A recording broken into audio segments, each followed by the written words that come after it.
Welcome to Ecomm, Cowboy. This is D2C's daily show where we believe ads are not bad, ignorance is expensive, and the American dream is alive and well on the Wild West of the internet today. I would also like to say that I think this is the unofficial home of internet entrepreneurs. It is Wednesday, May 20th, 2026, in the year of our Lord. We are coming to you live and in living color from an undisclosed yet beautiful, almost summery location in the Austin, Texas hills. We're brought to you by Universal Ads, Proxima, Axon, by AppLove and Rock, After Sales, Seguno, Incense, and Northbeam. And we have got a jam-packed show for you today. Google I/O has gone by and they have launched Universal Cart Omni glasses and just about everything that you can imagine. There are some groundbreaking things for us to review. AI traffic update. Actually, Gemini is winning. They are eating up AI search traffic market share from ChatGPT. We're going to talk about it.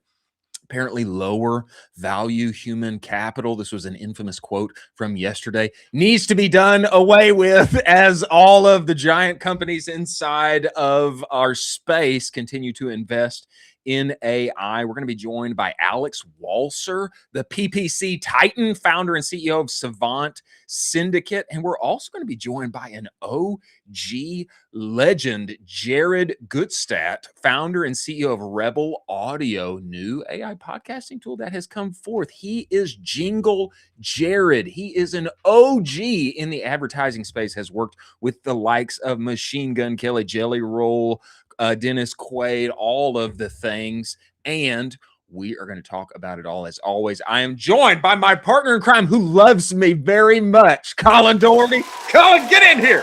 Get in here, Colin. Let's go.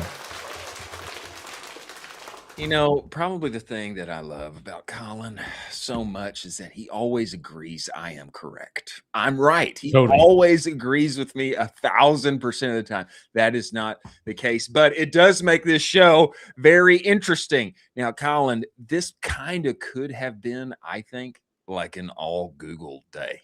Because all Google day. They like released everything yesterday. Some very interesting things. I actually want to have Phil Winkle, who was in attendance. I want to have him join the show and give us his official recap. But we must at least talk about three of them, and those are Universal Cart Omni and their glasses, which you know are going to be competing with Lord Zuckerberg and the rest. Jack, if you will bring up this first tweet to us from Phil Winkle. This is a recap of sorts focused on Universal Cart particularly. I want to read it and then we'll talk through it and talk about it. They are competing with Amazon here.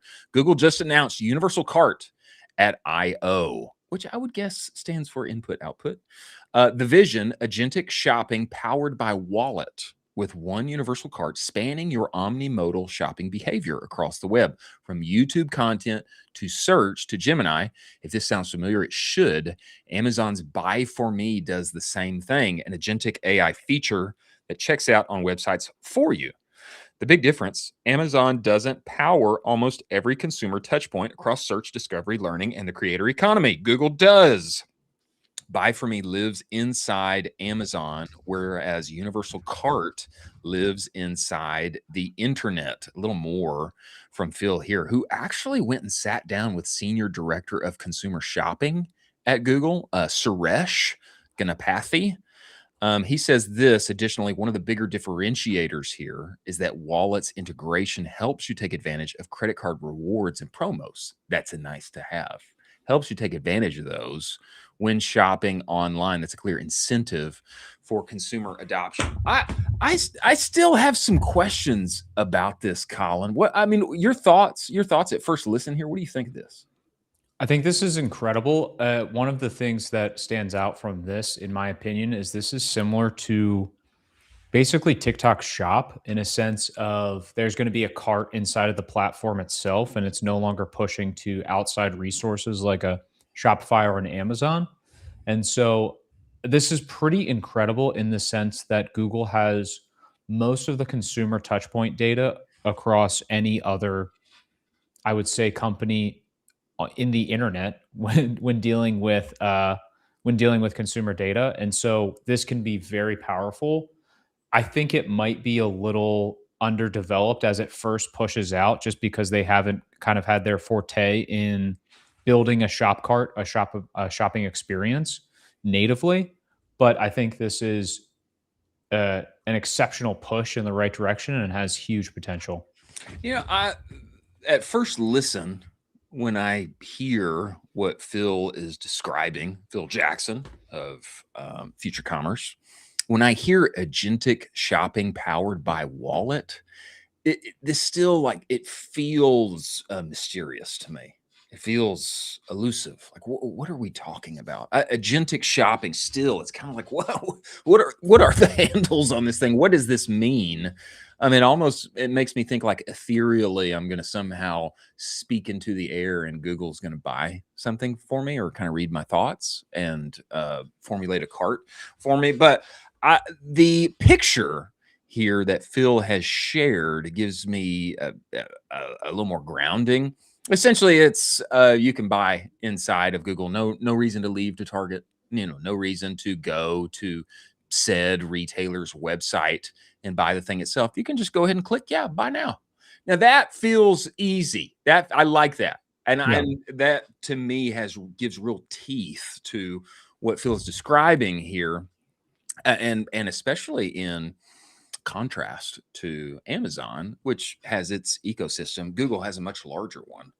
And Yeah. if I already know kind of what I want, if I've gotten the information I need inside of Gemini or inside of whatever search, or maybe I'm watching some YouTube video, that to me gives real teeth to I can just purchase the thing right here and we're good. My question would be like, does Google do they take a piece of this because I buy it right then and there? I would hope not. Especially not unless they're advertising in some way, like this is like a Gemini powered, conversation advertisement, paid placement, etc. I wouldn't think that Google would take a piece just because I buy inside of their available modal instead of going to the website. Do you think so? I don't think so, but I think it also just makes the rest of their mechanisms even stronger. So it makes kind of Gemini even stronger if they're able to push that conversion inside of there directly, on top of their absolute behemoth that is YouTube. If they can make YouTube a really congruent Oof. experience where it's all natively inside of there, and you Yes. are just going from YouTube video, watching it from a creator, that thing pops up, and then you're still in the universal cart and you just check out Yeah. right there, all Gimme. within there. That's going to be a big push for a lot of brands, and it's going to be a huge selling point also for creators as well. Oh, that's juicy. That's juicy to think about, like Yeah. discovering some product inside of long form content, which I Yeah. know that you are a fan of, and I am as well. Being in the YouTube universe, seeing what said creator is using, and then being able to just check out right then and there. I don't have to Yeah. leave my video. I don't have to leave YouTube. I can just buy with wallet right there, Yeah, and then I get the info that it's coming my way. That sounds exciting. That's yep, juicy. I think there's a lot there. I mean, and maybe that even heightens probably. I wonder if that could play into people seeing higher performance in platform when it comes to YouTube. exactly, Not having to rely exactly. on clicks, etc. That sounds exciting. That is exciting. Yeah, it's something for brands to definitely test out. You're going to have to probably opt into some type of universal Hmm. cart. And basically, I'm sure there's going to be some type of interesting integration with Shopify because it has to integrate with your Shopify data. The interesting part of this is they are kind of cannibalizing Shopify, but they have to play nicely with Shopify. And so it's a bit of an awkward relationship and rollout where brands would be really interested in testing this out. But if you're on Shopify or BigCommerce or Woo or any of these, you still need to understand your total SKUs and total inventory, and it has to connect to the rest of your data. I wonder. I wonder if the UCP Universal Commerce Protocol. I wonder if that all factors together. And Yeah, I would guess that's how this is tied together and rolling absolutely. out. Very interesting. It makes me Very, excited about YouTube, particularly. yeah, YouTube's Um, the big one. as being a more direct purchase then and there uh, e-commerce sales machine like Meta and other platforms has become. That is exciting, very Yeah. juicy. Uh, Google Universal Checkout, Universal Cart, excuse me, Universal Cart. Next tweet for us here. This comes to us from Google DeepMind. They have dropped Gemini Omni. Gemini Omni, which seems to be their new video modal video capabilities. Okay. Our Crazy. first step towards a model that can create anything from anything, It's starting with crazy. video. It combines Gemini's intelligence with our generative media systems, representing a leap forward in world understanding multimodality and editing. Scroll a little further here. These follow-up images to me are bananas. They are bananas. Omni brings together an improved understanding of physics with Gemini's knowledge of history, biology, culture, bridging the gap from photorealism to meaningful storytelling. Look at this. This is from Omni. This is Yeah. generated from Omni. This is incredible. I would believe if I saw this, I would believe this is like a GoPro attached to somebody's Sure. head in a Colorado rapid. Proteins Very start as look at this one. My wife would particularly love this one. The claymation. She would love this claymation aspect here. Uh, I think some of these are incredible, but I want to scroll down here, Jack. A big piece of this, I think, especially relevant for those of us inside of advertising. Define a character once, then place them in any scene, Yeah. and they'll stay consistent across locations, actions, and lighting, apply styles, motions, or effects by using input references or just describe it with natural language. Consistent characters always like the fatal flaw of anything you're doing with AI video. Would you agree? Yeah, and consistent products. So Yeah. if they can nail both of these, I think this raises the bar for all creative teams for what is possible now. And you need to be thinking of super out of the box concepts and ads for your actual product moving forward, similar to the one we covered yesterday with the UFC fight. Oh yeah. There's So good. there's a way to really think about, you could scroll through every single one of these and say, how am I going to insert my product into this shot? A great example would be that kayak video we just played. How does Yeti now leverage that type of Oh video yeah. and Yeah, throw yeah, a yeah. Yeti on top of the kayak and do a Love. POV GoPro style? Love. And then you keep working down the list of all of these different videos. So the one you showed, the claymation, how does Yeti apply a claymation and do that type of thing to talk about their actual product and the different types? And then you could go with the ball that was rolling. Okay, maybe that was inside of a Yeti or it's on multiple Yeti coolers going through different areas. But you need to be going through this creative process. And I think this is just raising the bar for creative teams to come up with actually unique concepts. You know, in AI video, always the debate among about AI UGC, and skirting the line, or there is no line, and there's always like a lot there. But I think what this brings up, or brings to bear, is you can see the capabilities of what you can do totally outside of that. Just remove AI Remove UGC. that. Yeah, remove that. Just remove it. And It's this yeah. this is a great point you bring up about the kayak video, and like product placement, like having your Yeti there, and what's it doing, and Yeah. then you put on top of that thing, you and me, summer 2026 or whatever, Yeah. but interesting, creative, eye-catching video where your product is just there. This is exciting. If it can do consistent characters, one would think it could do consistent products. Yeah, and then think about the costs of associated savings with all of this. What we just talked about, how much it would cost to get someone who's a professional kayaker who can actually handle those rapids, Yeah. hook them up to a GoPro. You got to get the GoPro. You got to find a location, so you got to fly them out. You got to make sure they're staying there safely. You got to then get your actual product there. You're probably shooting for usually a day at a time, so you're paying a day rate, Yeah. and then you're editing all of that on top of that. That was all taken away. Spoken like a professional photographer, which Yeah. may be a deep cut in the Deep cut. resume there, sir, from you. Next one, I want to show. Just scroll down one more, Jack. Yeah, that one. No, up. Yeah, you got it. I want to show people the flame here. Number one is cool, but it's the circle one. So can you open this up and show this to us? I mean, just look at what happens here. No. Watch what happens in this video. I mean, look at this. Yeah, that's crazy. I mean, what is this? It's wild, I know maybe somebody says, "Oh, it's AI slop." It doesn't seem like slop to me. It just seems really cool. Just do a table of like all Yeti products, and then it's like gets sucked into a universe, and it's like our universe. Sucked into the Yeti universe of us kayaking together. Yeah. On the Colorado. Is this available publicly? I think so. Yeah, I think it's out. We're dropping Gemini Omni. I mean, it says we are dropping.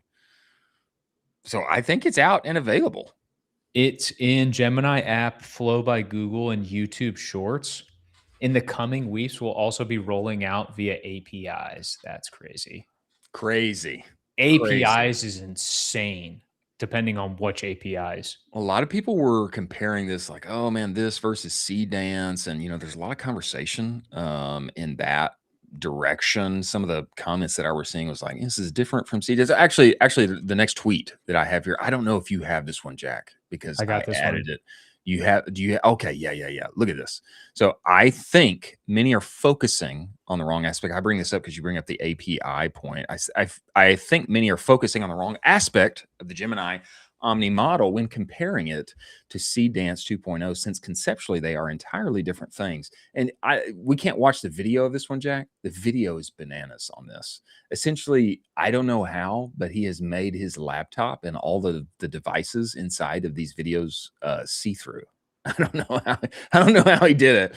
He says this is a model for editing videos like Nano Banana, like we've never had before. And then you scroll down and you can see like some of his experiments here where he's like, he touches a mirror, and I would guess like this is his video that he filmed and then had it edit thereafter.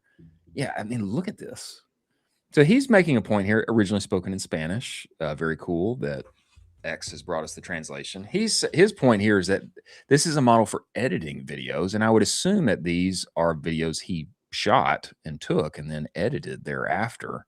You can see him, turning into T-1000 from Terminator 2. I don't know how his phone is see-through, but it is very interesting. And look, we've got the tree here falling on the house. I'd be curious what his process was for actually editing start to finish and how long this took. Because if we're talking about like this took an hour, 2 hours, 3 hours, that's a little less impressive. But if you're talking about this took maybe like 3 to 5 minutes, that's pretty insane. Very impressive. Yeah, exactly. Next, I'm interested. I'm interested. Well, your thoughts on this one? I want glasses like this. I just, I haven't known which one to get. I kind of thought Meta was my only option. Google is releasing glasses again, and we all know, or I think we all remember the smart glasses, the Google Glass. Do you remember Google Google Glass from Glass. decades ago? How long was that Oh, ago? Was that 20 years ago? it was. I mean, talk about just not timing the market correctly. Oh gosh, yeah, just being too early, right? Just being Google too early. Google Glass. When was Google Glass released? I can't even tell. I'm looking it up I'd here. say 2015.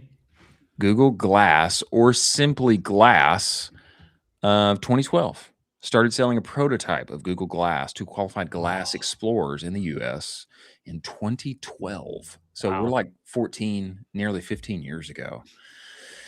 Google Glasses are back. They are Yeah. back, and this seems to be a very crucial piece of what they want to do forward. We're partnering with Samsung, Gentle Monster, and Warby Parker on new intelligent eyewear. Interesting, they call it intelligent eyewear. Here's a sneak peek at two designs from this fall's upcoming collections. Jack, I think we've got a video here, don't we? Do we have a video? I believe we do. Yes, TechCrunch. We've got a video from TechCrunch here of them displaying, talking about the glass. Give us sound on here, Jack, and let's see the experience here. Go ahead and play this for us. No pulling out my phone. All I have to do now is ask. Hey, can you navigate me to the place I met my friend Gianna at last week? Hey Nishta, I've set your route to the Redwood Grove Nature Preserve from last week's hike. Want to add a stop on the way to grab your afternoon cold brew? Yes, Gemini. I would love that. Okay, I'm starting walking navigation with a stop at Koopa Cafe. Turn around and head towards Bill Graham Parkway. With glasses, you can allow maps to further understand your context and what's in front of you. So you get detailed directions like the coffee shop is coming up on your right. Speaking of coffee, Nishta, do you want to show how Gemini Intelligence can allow you to order that cold brew up ahead? That's a really good idea. Gemini, can you actually put my usual order in at that coffee shop we just talked about? Oh, yeah. I'll order you a nitro cold brew for pickup from Koopa Cafe on DoorDash. I know you like that. I know you On like the that. screen behind me, you can actually see Nishta's phone that's in her pocket. Gemini is able to launch apps like DoorDash, then click through all the different option screens automatically to order her coffee. And in a moment, it's going to be ready for Nishta's confirmation. So it seems like, we go. it seems it's interesting. They're calling it intelligent eyewear. Yeah. Seems like you still need a phone, which I guess is not my favorite. I'm still That's longing for some kind of eyewear that no phone necessary. Do you feel the this, same way? this is exactly what I've been wanting from Apple for like 6 years. It's like I'm waiting for Apple to just release glasses that I don't need my phone anymore. And it's like, Apple, oh, you already have all my stuff. You already have my Apple Pass. Is that what it's called? My Apple ID. Yeah. Basically, whatever. you have my whatever, my virtual Apple wallet, all that. It would be so easy for them to come out with some really cool glasses like this that just worked with the entire Apple ecosystem, like the Mac and the phone, without a needed phone. It's like the final frontier that we are not quite getting to, where it's like people are like, yeah, you can just hang out with your. It's like we don't want the phone. We just want glasses that we can interact with and be like, cool, answer my phone. Blah blah blah. Oh, cool, schedule that. Oh, cool, call this guy. Oh, cool, order this. Like, Somebody at Apple right now is hating you because you said it would be so easy. Just give me the glasses. They're like, you have no idea how hard this is. No, I agree with you though. I think that is the frontier. It's like I don't have to be connected to my mini computer anymore. It's just the glasses are the mini computer. yeah, throw a Starlink in there and let me upload everything into the cloud.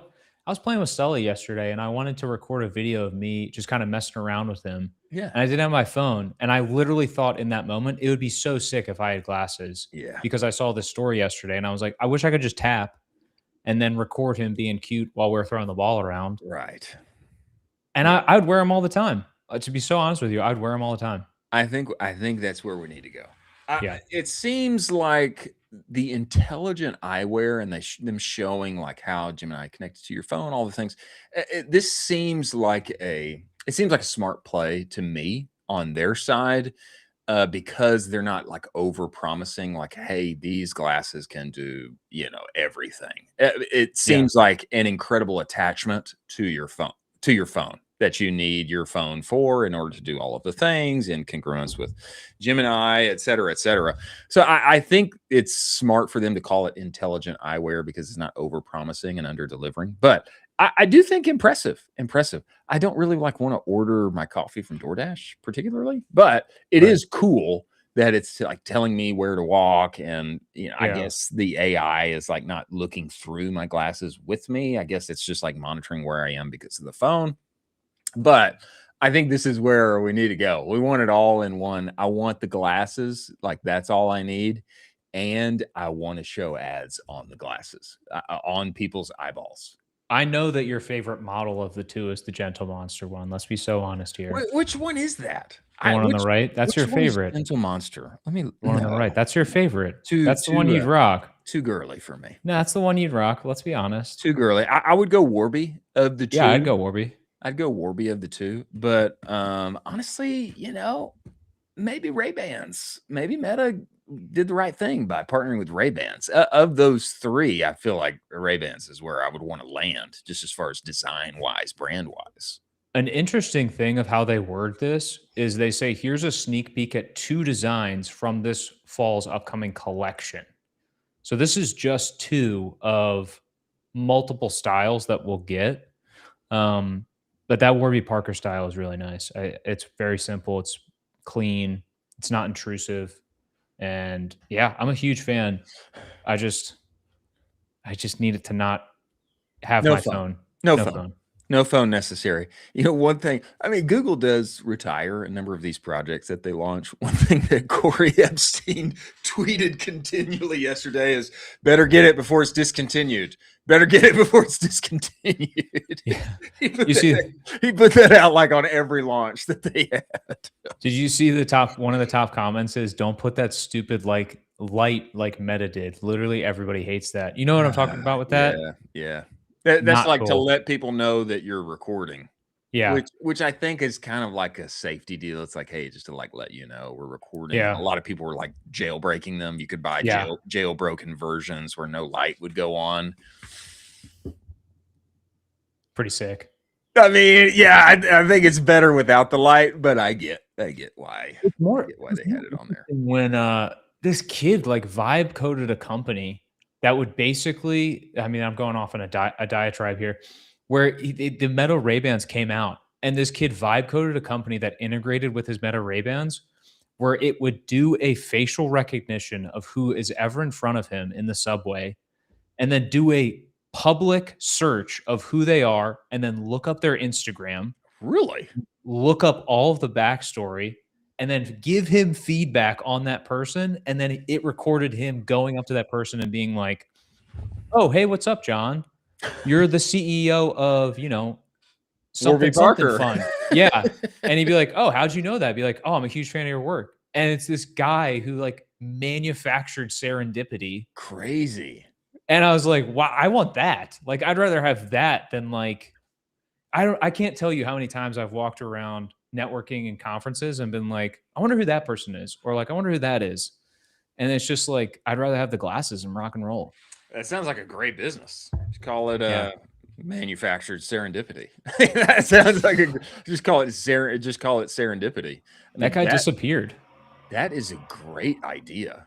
I think Meta made him disappear. I think slightly scary a little bit, but also great idea in the right hands. Yeah, I think Meta made him disappear. Legitimately. He's gone now. I haven't seen him in so long. Where is he? We don't know. but No clue. his memory shall remain with us. Kind of like the guy that made the car that runs on water. Anyway, Gone. mysteriously Vanished. mysteriously passed. As we move forward to our stories of the day, ladies and gentlemen, let us talk about Rocked After Sell. Most D2C brands are obsessed with the next customer, as they should be, but the real lever is just making more money on the orders you are already getting, is it not? Yes, it is. Let's say you're doing 5,000 orders per month. What if you could add another $3 to $4 to each one of those? Would that be meaningful for your business? Yes, it would. That is exactly what brands like Olokai, Cozy Earth, Groove Life are already doing with Rocked After Sell, adding post-purchase upsells and downsells from the cart through the thank you page, and then even stacking an extra 30 to 50 cents just by showing offers after they have bought from Disney Plus, HelloFresh, Venmo, etc. High margin value straight to your bottom line. No hit to conversion, no impact on LTV, and you can be live in minutes. Go to aftersell.com/offers. Start monetizing what you have built. Many thanks for Rocked After Sell being part of the show. Now, Colin, on the back of this, Gemini continues to crush, not just in Google's launches yesterday, but I was surprised by this tweet, this report from SimilarWeb. Gemini has continued to eat up market share among AI traffic, specifically away from ChatGPT over the last 12 months. Like I said, this comes to us from SimilarWeb. Just 12 months ago, ChatGPT was 77% of AI traffic, and Gemini was 7%. That was 12 months ago. Fast forward 1 month ago, Chat is 53%, and Gemini is 26%. I mean, that is giant. That is a giant move just inside of 12 months. And Raba has said several times that he's like surprised at how good they are of fumbling away the lead, ChatGPT specifically. But it looks like Gemini is continuing to move forward here, and it could be low key that they end up being the consumer winner in terms of AI usage and specifically AI search for sure. Your thoughts on this? Absolutely. They already have the distribution nailed down in the form of a Google search. And so basically what happens if you Google search right now, there's going to be an AI search result. And then from that, you have the ability in that actual search result to then talk with Gemini. And so all of the original kind of consumer behavior that was happening very easily transitions into Gemini conversations. Whereas ChatGPT, you actually have to you have to physically go get the app. You have to make a conscious effort to actually go inside of ChatGPT to ask those questions. Where Gemini is basically serving everybody else who doesn't really need to download Google Gemini. Yeah. They can just already be inside of Google and then actually get to experience Gemini's capabilities and have those AI conversations there, which is amazing. Do you think this leads to people using Gemini in a more concerted way outside of the, hey, we've already got like natural search distribution built in everywhere. You know, you're going to search it on Google, and oh, look, Gemini is popping up for you here as you search. Do you think this leads to people like adopting Gemini as a larger AI co-pilot or helper in terms of work and all of the other things, or do you think just AI search kind of remains or eventually just becomes where they dominate and others, you know, kind of take other categories? Do you think people adopt Gemini in more ways as this trend continues? One would think it would. The most painful thing from the Google team that I have been asking for, and I've publicly asked the product team and sent multiple DMs to the Google product team that's in charge of DeepMind and Gemini just to even Good on you. try. And I've tweeted at them multiple times. They don't have a Google Gemini desktop app. Oh. Think about that for a second. Claude, desktop app. Great. Yeah. ChatGPT, desktop app. Amazing. A Perplexity computer. It exists. There you go. Gemini, no. They only have their mobile app. They don't actually have a desktop app.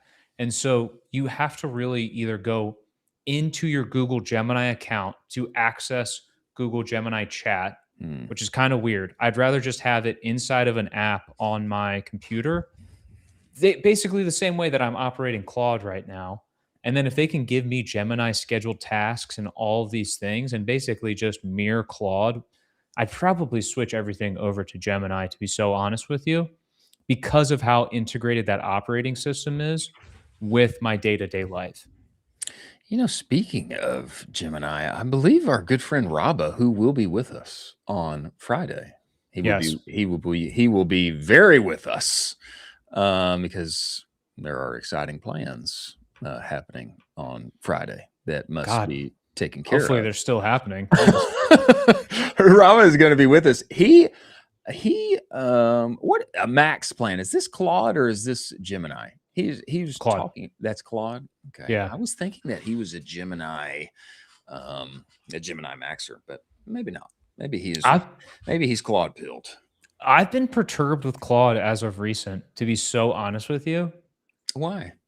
It just seems like it's kind of taking forever to do anything. Like it's over engineering the answers. It's getting really finicky right now. Mythos. We just have to wait. We just have to wait for Mythos. Yeah, we gotta wait to be released. Interesting quote that came out yesterday. I'm moving forward to our next story here. This came to us via Morning Brew. Very interesting quote, specifically in the context of layoffs that have been going around. We know, and we have detailed what's happening inside of Meta. We talked about Cisco as well. Standard Chartered plans to cut 7,500 support roles by 2030. I mean, that is, it's 5 years, but they plan to cut 7,500 support roles by 2030 as the bank increases its AI usage. CEO Bill Winters had this to say. One would think this was at the World Economic Forum, perhaps. That's where this picture comes from, if nothing else. It's not cost cutting. It's replacing, in some cases, lower value human capital. Jeez. Talk about turn of phrase there. Lower value human capital. It's replacing, in some cases, lower value human capital with the financial capital and the investment capital we are putting into AI. Bloomberg, I believe, was the first to report on this, but I don't think this phrase wins you friends in the market in general. But I don't know. I mean, maybe he says this, we're going to cut jobs, and because AI and the stock goes up as it has for some others. But a horrible phrase. This again is like, this is the AI messaging problem. Lower value human capital, not what you want to roll out onto the timeline. Absolutely devastating. And it's just, is this guy media trained or not? Because this is one of the worst things you could possibly say about your company. Are they public? I don't know. Yeah, if they're public, they have to be absolutely in shambles today, right? Is Stan Chart public? Standard Charter stock? Yeah, Standard Chartered is a publicly traded company. It's listed on the London Stock Exchange under the ticker STAN, as well as on the Hong Kong Stock Exchange. Multinational banking and financial services. How's their stock doing? It's up 3% today. Yeah, exactly. That's terrible. Exactly. We are offloading lower value human capital. That's crazy. Stock goes up. We've seen it again and again outside of maybe Meta in this past turn of time. But yeah, this is like standard playbook now. We're getting rid of people because AI stock goes up. Lower value human capital, though, that's like that's like revolutionary type talk. That's like something like somebody could really latch onto and make a bill about. No joke. We actually had this discussion this morning in my sauna at the gym about we actually have to watch out for like the fact that like if you keep going down this line, eventually there's going to be some unrest where people are like, hey, you keep calling me a lower value human. Like, I don't agree with that anymore. I think we're equal. And then it starts to turn into like, hey, this is going to be Tea Party type of thing. Like this is This is going to be like, all right, we're not going to take this anymore. This is like set your data center on fire kind of thing. 100%, 100%. And there's been so much pushback against data centers being in these small towns. And I think, I don't know. I don't know if there's going to be something where this comes to a headway where I don't know. I genuinely don't know what's going to happen with how this is going to keep playing out. We're going to see a bunch of cuts. Part of me wants to say that most companies over levered in the ZERP era. That's kind of my mentality for how tech and standard companies, they over levered in the ZERP era, and now they're using AI as a fundamental piece to basically cut while still maintaining and actually pushing the stock up. Yeah. And so it's an excuse, but they are lacking accountability of saying, we overhired in ZERP when rates were low, and now we actually have to make changes because inflation and all of these inflationary things are taking place. But the languaging is just absolutely brutal. The language is rough.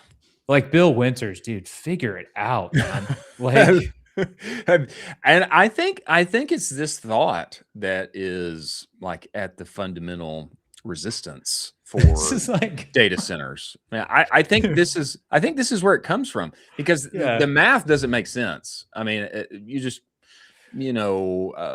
contrast how much water growing almonds takes to how much water a data center uses, and it's like not even the same ballpark. I mean, it's not logical. Some jobs are going to get added from a data center, maybe not a ton, but there's going to be some jobs added, probably not as many as an Amazon warehouse, unless it's all robotically executed. But the bigger point, I think, that is behind the resistance for data centers is lower value human capital. It's this thought like layoffs because AI and low value humans get out of here. We gotta grow the stock, baby. We got to go up and to the right. I think that's what's at the core of this. Yeah.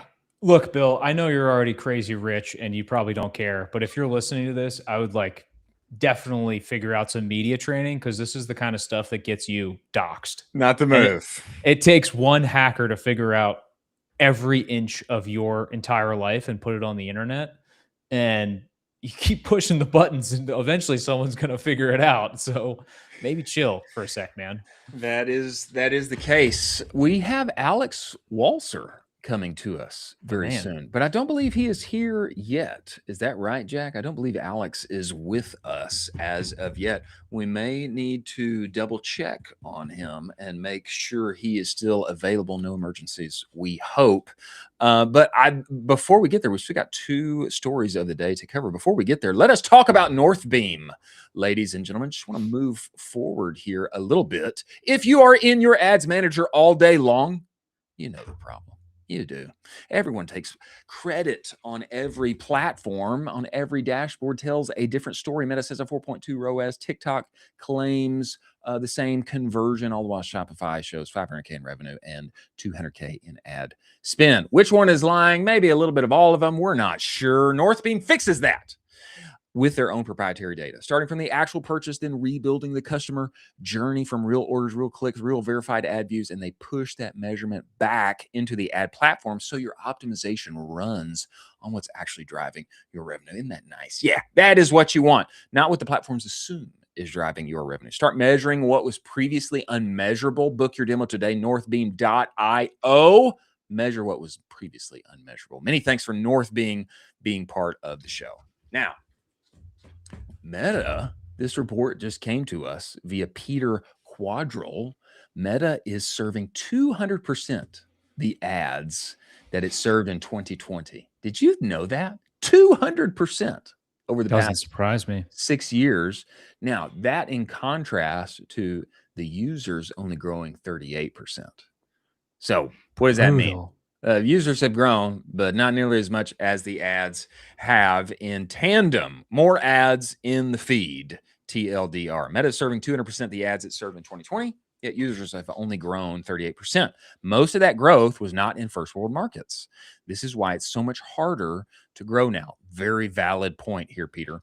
From full year 2020 to full year 2025, total ad impressions across apps up 107%, family daily active people up 38%, ad revenue up 133%. Average person on Facebook, Instagram, WhatsApp, and Threads is now seeing roughly 50% more ads per day than they were 5 years ago. This is the real reason scaling on Meta gets harder every year. 3 forces drove that gap. Dollars on the platform exploded. Meta ad revenue went from 84 billion in 2020 to 196 billion in 2025. So more money fighting for the same eyeballs, or only slightly more eyeballs. New ad services kept launching. Reels ads in 2021, Explorer home and profile feed in 2022, Threads ads, WhatsApp status ads in 2025. Every new placement is another slot in the auction, and the user base barely budged. US and Canada, Western European user counts have been flat to slightly negative since 2019. Most of the growth has been in Asia Pacific or the rest of the world. If your buyers live in mature markets, the bulk of those new users will never qualify to see your ads. So that's why creative volume has to grow every year. Your personas saturate faster. Your angles need to break through more clutter. Your offers carry more weight than ever, and your creative shelf life is shorter. The ads people see have to be ads they like because they are only going to see more of them. Brands, I think this is a really valid point. And he's put together quite a post here. The ads, it makes sense now. It makes sense now. Meta wants to grow ad load while keeping per ad per user frequency low, because high repeat frequency tanks user experience, creates fatigue. Brands still scaling or treating creative supplies their biggest constraint. More volume, more personas, more angles, more better offers every single year, probably as long as Meta is in business. And then we have the graphic there below. Very valid.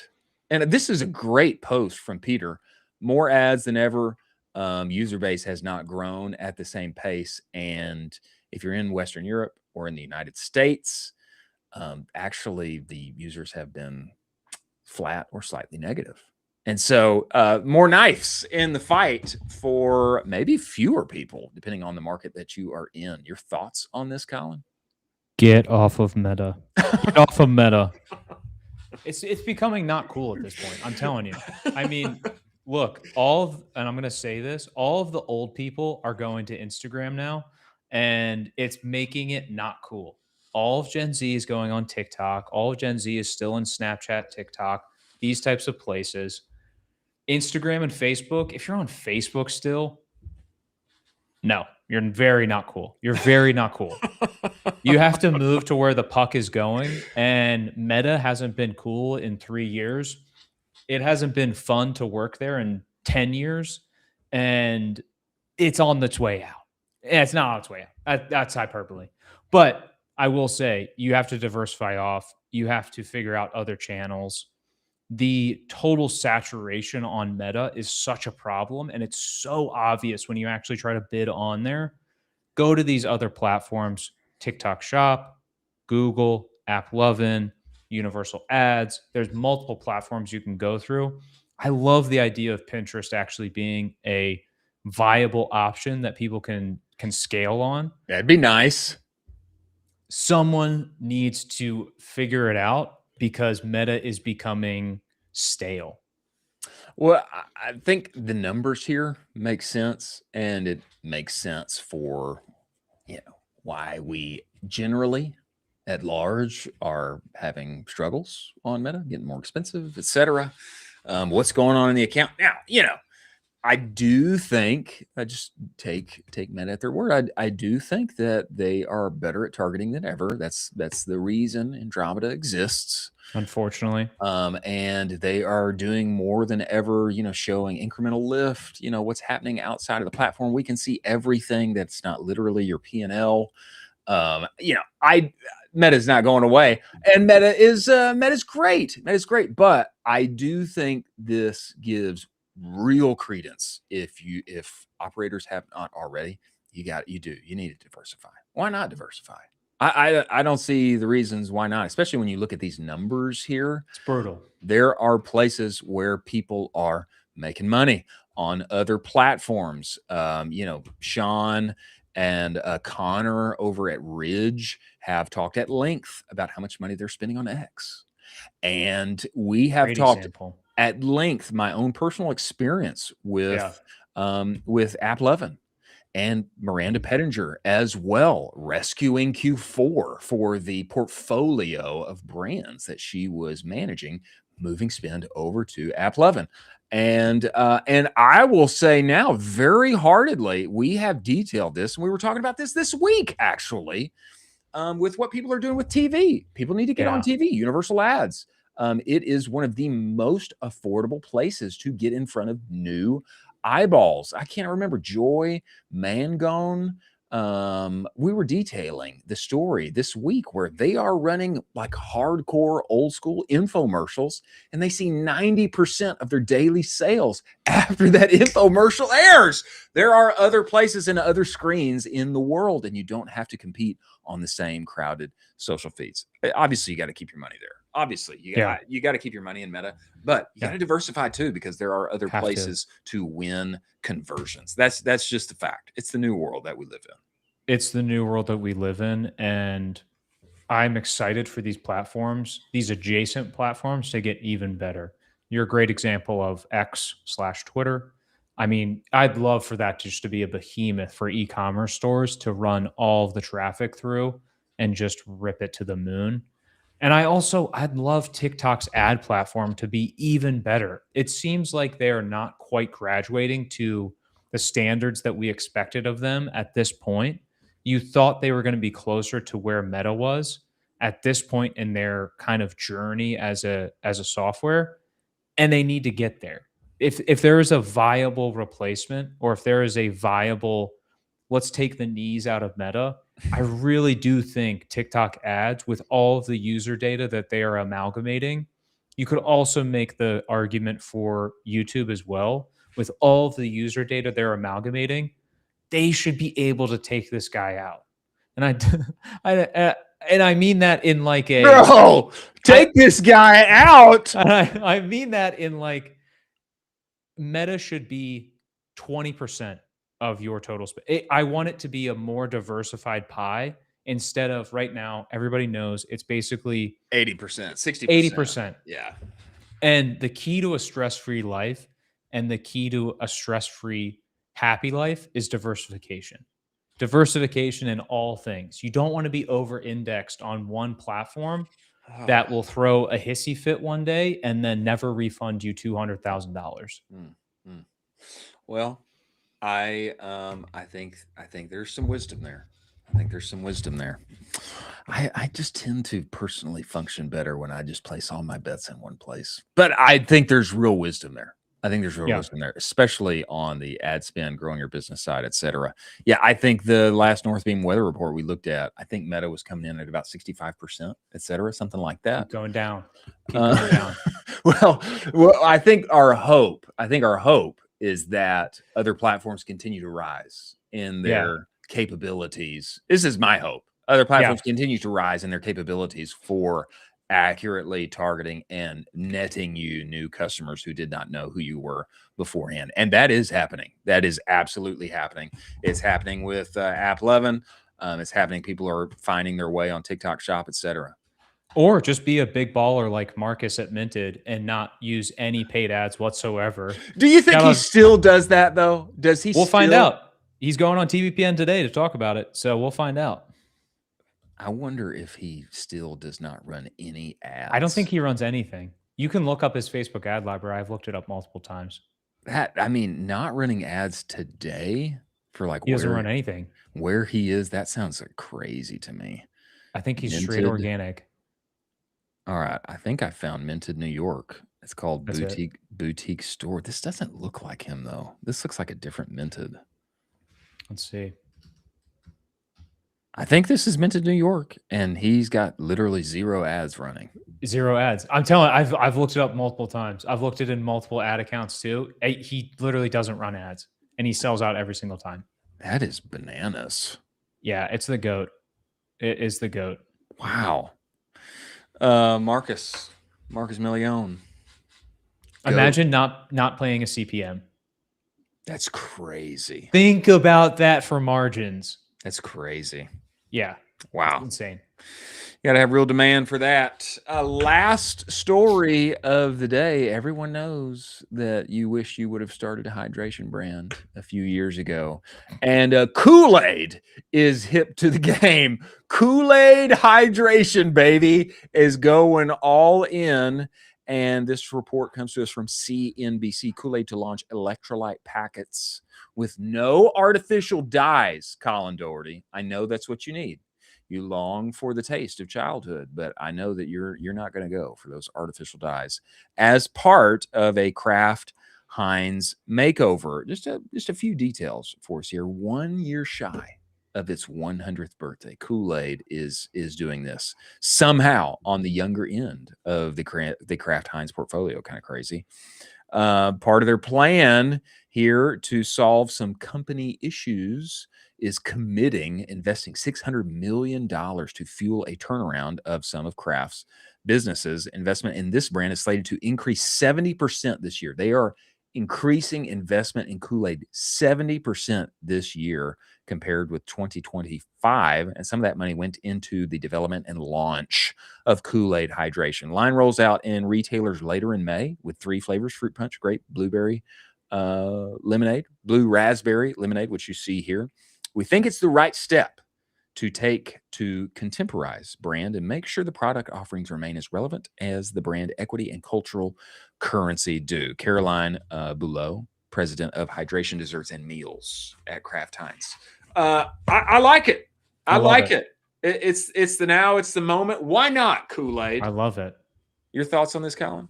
I absolutely love it. They're already positioned with all of the actual structure in place and all the logistics to just do this. And for them to just like launch a low sugar option, they are perfectly structured to pivot and absolutely crush this with existing architecture. U.S. market for powder concentrates has exploded, which we know. The category, I have not had mine yet, which spans all dissolvable powder mixes and tablets from Kool-Aid to Nestle's Noon, has more than tripled over the past 5 years to $4.6 billion in sales. Jeez. Powder concentrates. Jeez. Spans all dissolvable powder mixes. It is the now, it is the moment. Liquid IV has paved the way, and now Kool-Aid is going to take its shot. I think millennials, this awakens the nostalgic desires of the millennial buyer. And to me, it feels like I'm getting transported a little bit back into the 1990s, except I can do it with some electrolytes and maybe not as much sugar one would think. I like this. I think it's very smart of them. I love this, and I also think they're uniquely positioned with the Kool-Aid Man to do some really fun creative around this. Baby. Yeah, with Omni. We've brought up the fact that brands need to have a quote unquote, like, not a mascot, but like they need to kind of have they kind of have to have a mascot, and you can use that inside of your creative to make some really exceptional things. We've also talked about on this show the power of nostalgia right now. Gosh, if you were able to push out the Kool-Aid Man right now and some really great creative and some fun videos talking about all of this stuff, just with the sheer power of everything that we have with AI video, you could have him do some exceptional things. Kool-Aid, not the only player getting in on electrolytes as of late. Oren John brings this to us. He is out at some big conference right now. I don't remember what it is, but Dunkin' Donuts, Dunkin', just Dunkin'. It's cleaner. Oren has this to say: thank God Dunkin' is taking the electrolyte market seriously. And we have a picture here of the new Dunkin' refreshers: peach, passion fruit lemonade, and strawberry dragon fruit lemonade. It just totally makes all the sense in the world, correct? Dunkin' Donuts electrolytes, correct? God, it's super weird. I mean, these refreshers, the refreshers are ripping though. They're honestly ripping. I don't know if you've seen the reports back from Starbucks refreshers, but they're crushing. Are they crushing? They crush. Even McDonald's is getting in on like the fancy drinks, and they're kind of trying to go the dirty soda route. They are, which comes to us by way of Utah. It's interesting. It's interesting, the drink market as of Yeah. now. And, even Dunkin' Donuts getting in on the game. Yeah. Anything but water. No shame in the game. Anything but water. Yeah. That is what the mass That'd be a great population electrolyte says. brand. That'd be a great electrolyte brand. Anything but water. That is actually a great name. Anything but water. It's a free one, folks. Super smart. Keep that one. As we move forward here in our show, let us talk about incense, ladies and gentlemen. Don't we all want better ads? Yeah, we do. We'd like that. And we'd like actual human creators to be involved who are good at what they do, but it's a disjointed process, finding them, number one, manually negotiating usage rights, etc. It is a headache. That is why Incense exists. It is the all-in-one UGC and influencer marketing platform, an all-in-one place, a vetted creator marketplace, automated influencer outreach, built-in campaign management, get content in as little as 14 days. So much better than just finding a rando TikTok and hoping it changes the trajectory of your business. Incense has just released the UGC Playbook 2.0. Get it at the URL scrolling across the screen. You're going to find out why Andromeda is a good thing and what the path forward here is. Spoiler alert, it's modular UGC. Go to incense.pro, test drive the platform for free. Many thanks for Incense being part of this show. Now, we have come to one of our favorite times of the week, Colin. I'm ready. It is the often imitated but never duplicated ad versus ad. Jack, I'm going to play the soundtrack. You give us the overlay. Welcome, everyone, to Ad versus Ad. Let the fight begin. Fight me. Fight me. Now, ad versus ad, for those who do not know, I dig up an ad from the many social feeds that are available to us, and Colin does as well. And then we place them before the good people of this show, argue our points, why our ad is better, why it is compelling, why it will drive value to the bottom line. Shareholder value is what it's all about anyway at the end of the day. And then finally, our astute judge, Jack, producer Jack, shall give us the winner. Colin, should we do a coin flip, or would you like to go first? How would you like to play this? I'll let you go first. Oh, Age before beauty. I think that you were trying to do that on purpose, though. When you tell me you want me to go first, it means to me, it means strategically, you want to go second. Is that the case? I just want to see your ad super bad. So should we do a rock, paper, scissors? Let's do ready? It. Rock, paper, scissors. Are we going on? So we're going rock, on paper, rock, scissors. No, you throw on. We're scissors. going on scissors. Okay, yeah. ready? Yeah. Rock, paper, scissors. Let's go. Whatever. Let's go. Okay, so you want me to go first? Yeah, for sure. Okay, bring this ad up for us, Jack. This is a banger. I knew you were gonna pick it. Banger of the year. And I'd like you to play this for us. Let me set this up. This is a new format. Okay, it's subtle. Wait. Yeah, I gotta set this up here. This is a new format, ladies and gentlemen. It's subtle. You're not going to see a shop now button at the opening of this, which I am a fan of, by the way. You're not going to see a shop now button, but you let it draw you in. Let it draw you in. This comes to us by way of Frankie Ecomm. We have had him on the show. He is the GOAT when it comes to AI and having persons in your video. And this, it's subtle, but look at these people. High school reunion, 2016, 10 years later. Look at each person, what they are working in, what their job is, and how they look versus, the difference from high school and what they're drinking. Just notice, take it in, and we'll see how this thing closes out. Please play this first, Jack. Mm-hmm. I got no audio. Yeah, you don't really need it. You don't need it. Spirits in my head and they won't go. I got guns in my head and they won't go. Spirits in my head. Legal receptionist. I got guns in my head and they won't go. Spirits in my head and they won't go. I got guns. Are these people AI? Oh yeah. Yeah, I thought Spirits so. in my head and they won't go. I got guns in my head and they won't go. Spirits in my head and they won't go. I got guns in my head and they won't go. Spirits in my head and they won't go. Okay, all right. So subtle. Yeah, subtle. But what do you notice? Each ad, everybody looks very different from high school. Sure. Gain some weight, Okay, it's what it is. Everybody's drinking alcohol. There's only two people that look the same or look better from high school. It's the first lady, who's having a glass of wine, and there's the last lady who's an entrepreneur doing her own thing, looks the exact same as high school, hasn't aged a day. And what's she drinking? She's drinking a breeze. She said, nay, I'll go a different path. No beer, no wine for me. Also, no weight gain. I'm looking young. I'm looking great. I'm doing my own thing. I'm an entrepreneur in the world. And what am I drinking? I'm drinking breeze. You got to roll with me and be like me and drink a breeze at the end of the day. Effectively, well done. Put it on the wall of fame. This is a very good ad.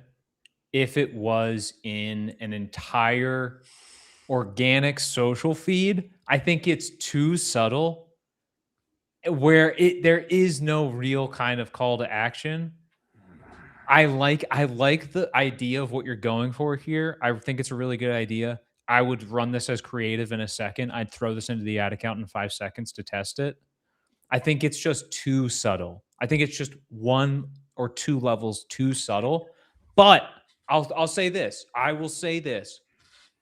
I would run this as organic, and I would have 100 different videos exactly in these types of different organic formats, inserting Brez casually into it with different types of formats other than just this high school reunion format. I would basically run a whole organic page about it. But as an ad, I think we have to be more direct and more kind of asking for the actual call to action for it. It's worth testing. It's always worth testing. And it's an incredible format, groundbreaking, brand new, never seen it before. That's exciting and worth voting for, Jack. It's not a groundbreaking format. It's groundbreaking. It's totally this was a TikTok trend. It's totally groundbreaking. Nobody's ever seen it before. This has never existed ever. And it's an exciting new format. And it's an ad. And it's an ad. That's exactly what I would do. Is I would take all of these TikTok trends. I got it. Here's the way that you juice this up a little bit. You just add in that caption. Why did my friends get so fat? That's what you do. Oh my gosh. That's why you juice this up and you get the rage bait going. Get the rage bait going in the comments. I love it. Which everybody knows that helps on and your you organic. Whitelist her. Whitelist it, yeah. You whitelist it from her profile. Whitelist it from the entrepreneur's profile, or from the first lady, from the first lady. I don't know which one. Whatever. Why did my friends get so fat? And that's gonna get everybody in the comments, and then people are gonna notice. Oh, what is everybody drinking? Oh, the breeze. You're cooking. Now I think that's how you juice some rage bait. Yes. And you know what I can say as somebody who's been, I've been a large man all my life. I would want to pay attention. I'd want to know. Yeah. How are they doing this? What's this girl's secret? Why does she look the exact same as she did in high school? Anyway, I think it could be a winning ad for Breeze. Let's see yours now, Sir Colin. You have won the rock, paper, scissors. Let's do it. Why don't you bring up Colin's ad for us? Yes. Normalize glazing the bros. All right. Do you just want to play this? Yo, you want to see the new shoes? Come on, obviously. Check these out. Okay. Wow. First thought, transcending the game. It's like you need a banjo for those. Those are crazy. This guy went home on the range with it. Wow. You're in 2038 with those. These are, jeez. Come on, bro. It's a joke. I can't hoop in these. Nah. Obviously, I know that. This is the real thing. Wow. Nah. This guy's the abominable snowman. This guy's trying to dominate the Alaskan market. I see the jumper. It's great. Those are crazy. Yo, what's wrong with you, bro? You think I would wear these? Are you even a real friend, bro? I thought you were taking it somewhere else, like on some fashion. Are you a yes man, bro? No, like, no, I'm supporting my brother, obviously. If you're going Supporting my brother. I'm gonna stop playing on it. These are it. These candies. Okay. Candies? Okay. These the ones. Cheese and candies! The Looking candy icy. man's home. Looking icy. Oh, wait, did I just get a cavity? Someone called a dentist. Like, oh my goodness, bro. You know how many people are gonna be copping this off the shelves? They're gonna be like, shh, give me that. Like, are you dumb? Are you stupid or are you dumb? Which one? Like, these are fire flames. Like, I need these. Hey, so what other colors? What other colors? Tell me.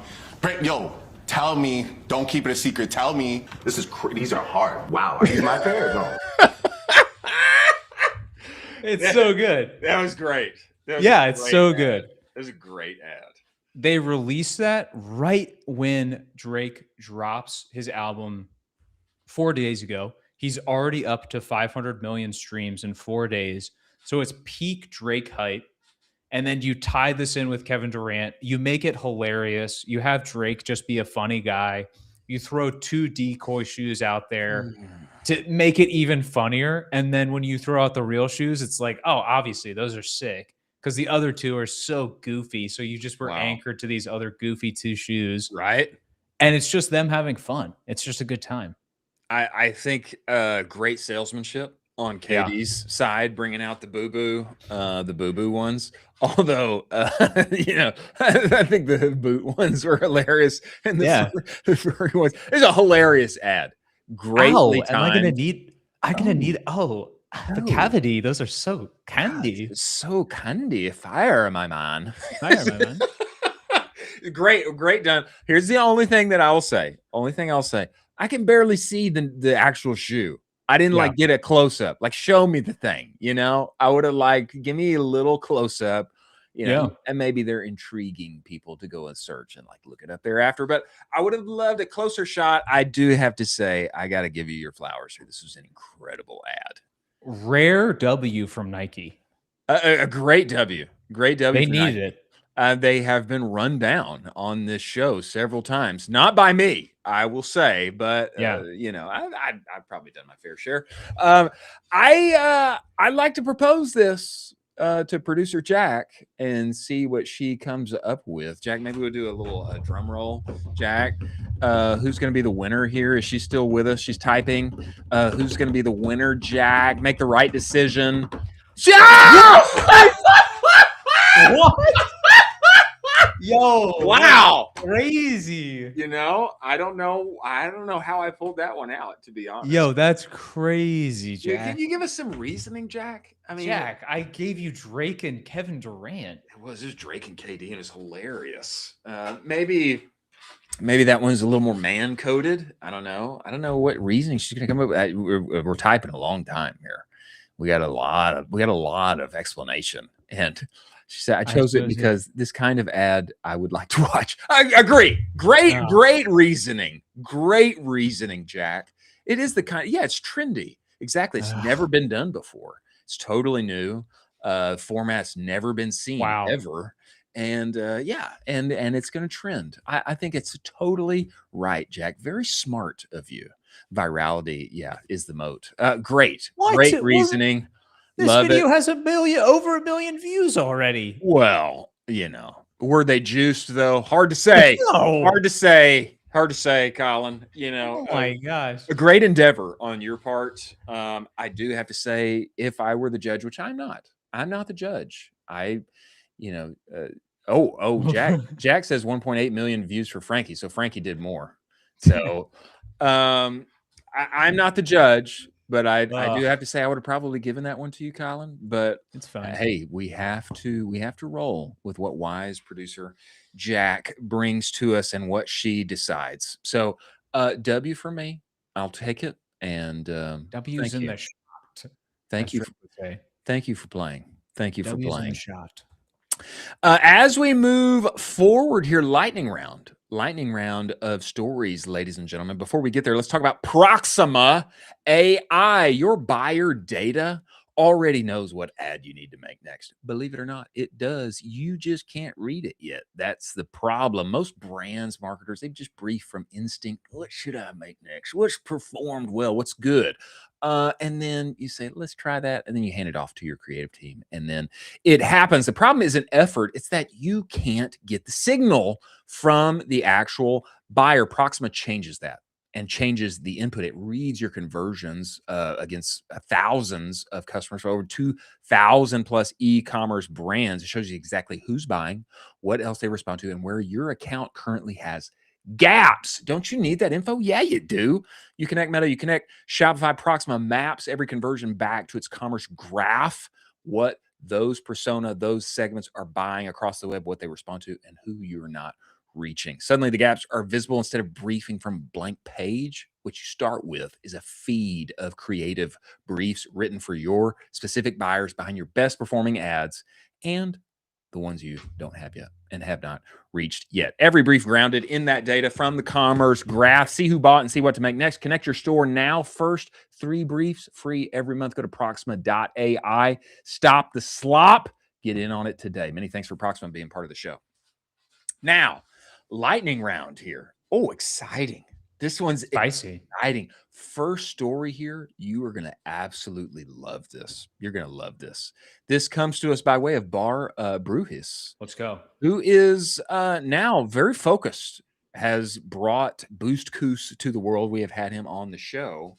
He has sunsetted his experience as general manager at No Commerce, now solely focused on Boostcous. Great proof point. He says this is wholesome AF, which you probably don't know what that means, but we will leave it up in the air for now. Great proof point that Boostcous customers do live on mobile games. Aha! Aha! Wow. No, a lot of you out there are still thinking like, oh, I don't know. It's probably just the kids that play on the mobile games. Not so.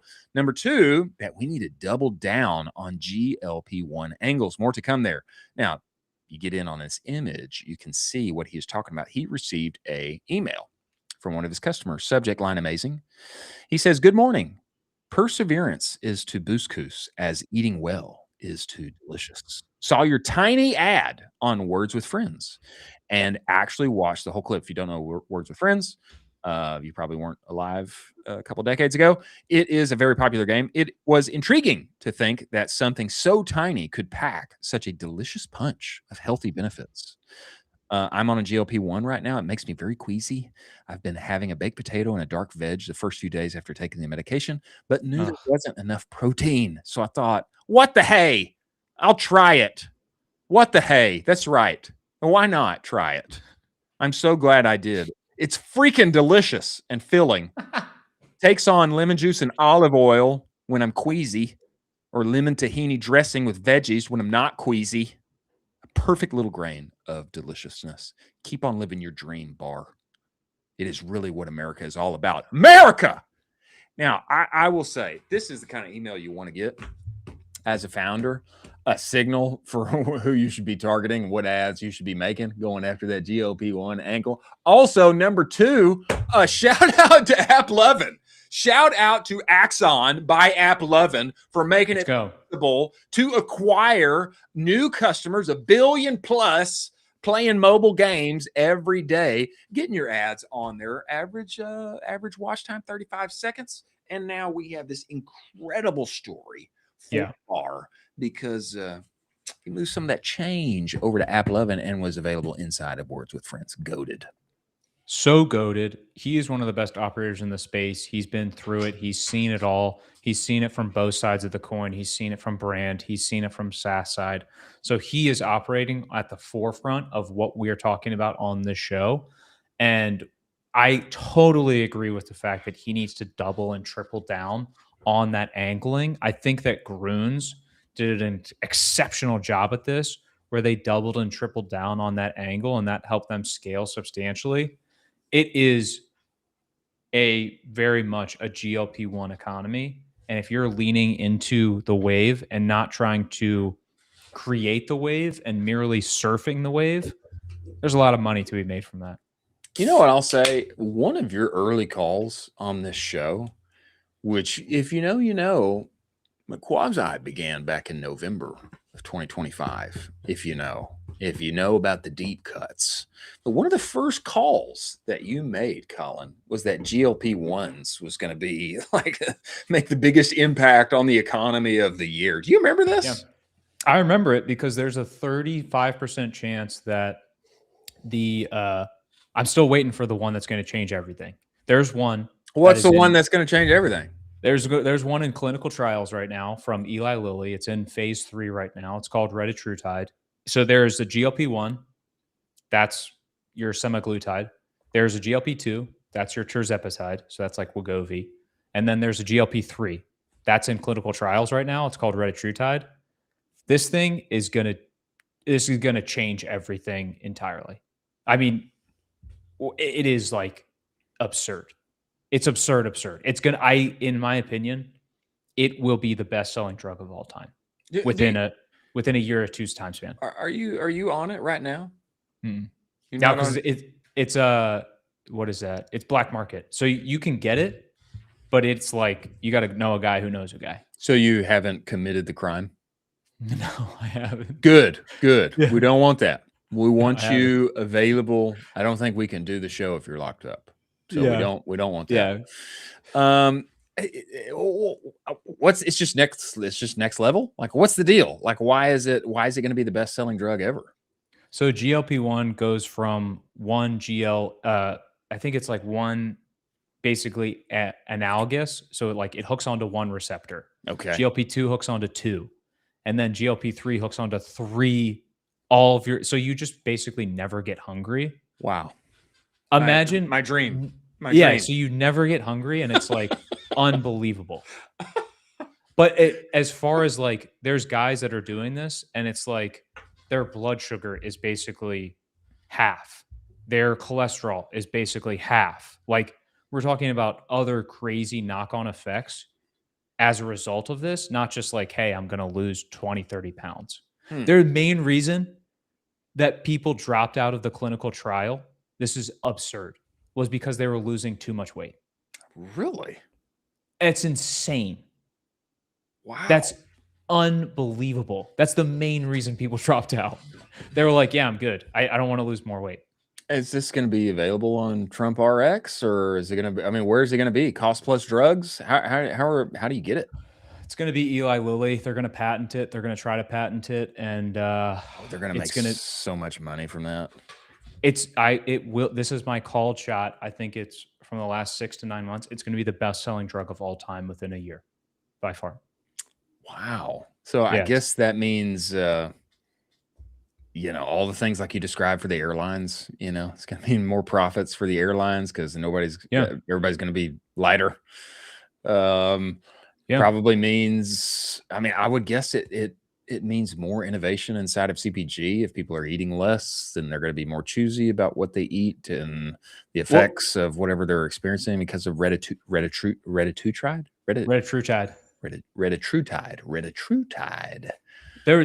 There is now an article that came out from the Wall Street Journal this morning about restaurants are now feeling the pinch of the fact that people are just not hungry. They don't want to go eat out somewhere. Oh. And so it's like these things have knock-on effects. They have second and third order effects on the rest of the entire global marketplace. And if everybody's just juiced up to the gills, not hungry and super fit, I get in front of that. Like sell into that. Like our boy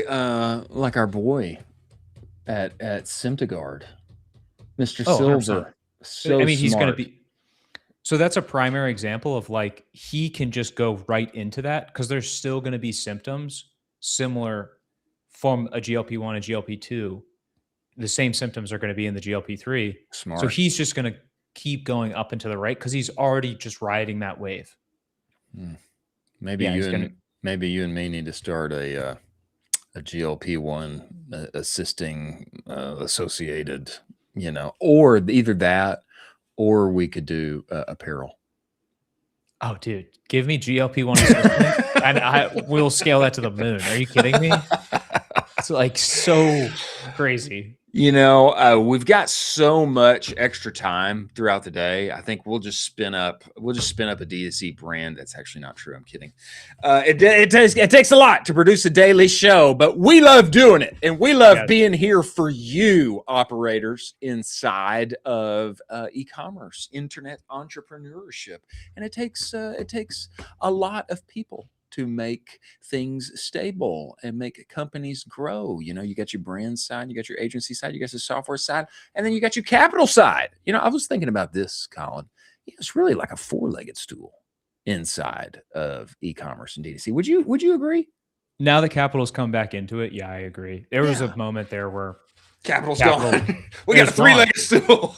Yeah, and it pushed all into software, and now it's kind of flipped where it's like software is flattened, and then now consumer and subscription is back up again, and so it's this interesting kind of capital's more excited. Next story here in our lightning round: U-Haul has got an exciting new offering that may be dangerous on the road.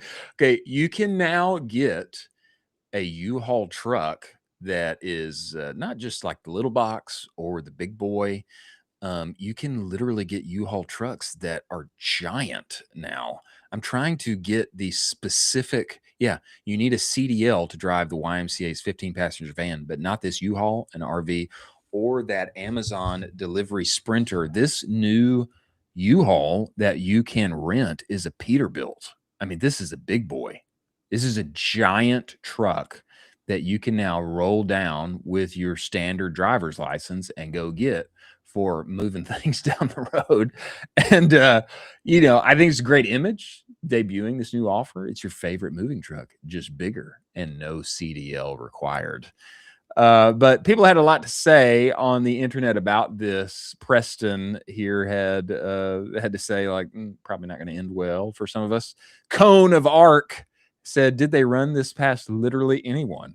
Because having seen how the average person drives, this is terrifying. Number 3 here, a vocalist's rival said you need a CDL to drive the YMCA's 15-passenger van, but not this U-Haul and RV or that Amazon delivery Sprinter. A lot to say about this interesting new offer. Maybe I do need a Peterbilt from U-Haul every now and again, but no CDL required. Kind of an interesting one. I'm not sure that this is going to work out well. I have the same question. Did they run this by anybody? This is horrifying. This is absolutely horrifying. I mean, I drove a U-Haul across the country to move to here from Austin to Charlotte. Yeah. I drove our U-Haul, and it was not a massive one. It was a relatively medium-sized one. It was still horrifying.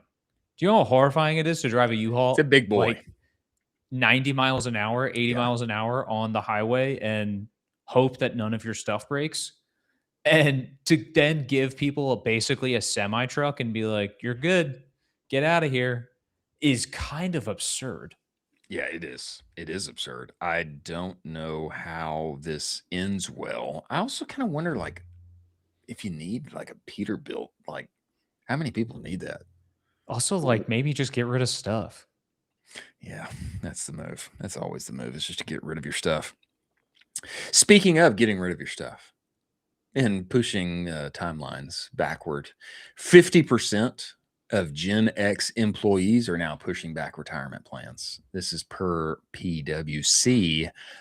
Maybe a sign of the times. This comes to us by way of Unusual Whales. 50% of Gen X employees are pushing back their retirement dates, citing stagnant wages, rising everyday costs, and a lack of liquid savings per PwC. Comments, many will be working into their late 70s or longer. The math is only in favor of the dollar counterfeiters. I don't know exactly what that means. Real issues, wages stayed flat for 20 years while asset prices went vertical. Gen X got locked out of the wealth creation phase. A lot of people have a lot to say here. Not good. Not what you want to see. It's interesting how we are continually in this like juxtaposed situation. On the one hand, like stocks are flying. AI is supposed to kill all the jobs. Actually, there's a lot of other jobs that are available while a bunch of people are getting laid off. And now, despite some people winning, the K-shaped economy increases, and now Gen X employees, 50% of them are pushing out retirement. What do you think? I mean, this is incredibly scary. So Gen X, for anyone who's listening, is people basically between the ages of 46 and 61 right now. And I would say that's starting to sprinkle up onto people that are not willing to learn AI, to learn new AI skills, to actually kind of showcase themselves within the current job market that we have. And so you have this aging workforce that has now been compressed by, you know, a lot of windfalls that have happened. And if you didn't invest early into your retirement, it's a really scary time for you to then try to plan for that later in life. Now you're getting phased out of the workforce with people that are just armed to the teeth with multiple AI skills, multiple ways to prompt LLMs, get inside of there, can work with 6, 7 agents. It's a rough time for them right now. You know, speaking of like retirement, like what's going to happen with Social Security? Hard to say. Kick the can down the road. Keep kicking that can, and maybe the robots shall save us. Yeah, That's you talk about civil unrest. If we're paying into Social Security and that goes away one day, and then nobody gets anything kicked back, there's Boston Tea Party vibes right there. That's not good. That's a real bad situation. That's where quotes like "lower value human capital" comes back to. Yeah, that's to remind. Yeah, that's not a good. We need to keep kicking that can down the road because that is not good if that stops. Speaking of costs, there was a quite viral video from Kevin O'Leary yesterday that we need to watch and react. Perhaps there are some lessons we can take away in the nitty-gritty D2C e-commerce community. Methinks there are. Before we get there, let's talk about Postscript, ladies and gentlemen. Focus is an amazing thing, is it not? Yes, it is. When you focus, you get outsized results. That's why when people make the switch from wherever they're working today to Postscript, who only does SMS, they see an average plus 22% increase in SMS revenue. Why is that? They focus. They only do SMS, always ever. It's their goal to make SMS your number one revenue generator. Now, for me, I saw a lot more than 22%. We were making very little money, became a top 1% account on their entire platform inside of a year. How did we do that? I just did what they said. And what they are saying is that you're leaving a ton of money on the table when you don't text your customers back. Now, I know you're busy, but the good news is Postscript's AI shopper can now have one-to-one conversations with all of your SMS subscribers at scale when they text you. Go to get the conversational report, direct-to-consumer.co/the conversational report, and brand appropriate, brand knowledge, brand fitting. Turn that baby on today. Talk with Postscript. Get on their AI shopper. Nate Lagos was just on the show. He made an extra $17K in one day while being offline and away from his phone, simply because he turned AI shopper on. Many thanks for Postscript being part of the show. Now, I'd like to bring up this video because a lot to be said on this. And I think that probably everybody who's reacting both ways are actually right. But I do think this is a hot topic for a reason. On top of all the stories we have discussed today, many of them being on like, hey, I got to push out my retirement because I don't got enough money. Bring this up for us, Jack. Let's play it. Listen to it. Short clip, 15 seconds. But methinks there is a lot there. Bring this up and let's play it sound on. Thank you, producer Jack. Can't stand it when I see kids that are making 70 grand a year and spending $28 for lunch. I mean, that's just stupid.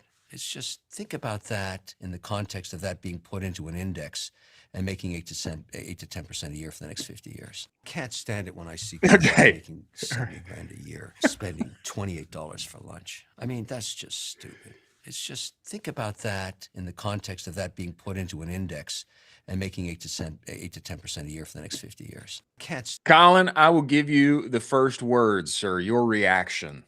Post here. Wait, let's read the post for the people. Kevin O'Leary says Gen Z is financially cooked when people making 70K a year are spending $28 on lunch. Go. Totally agree. 100% agree.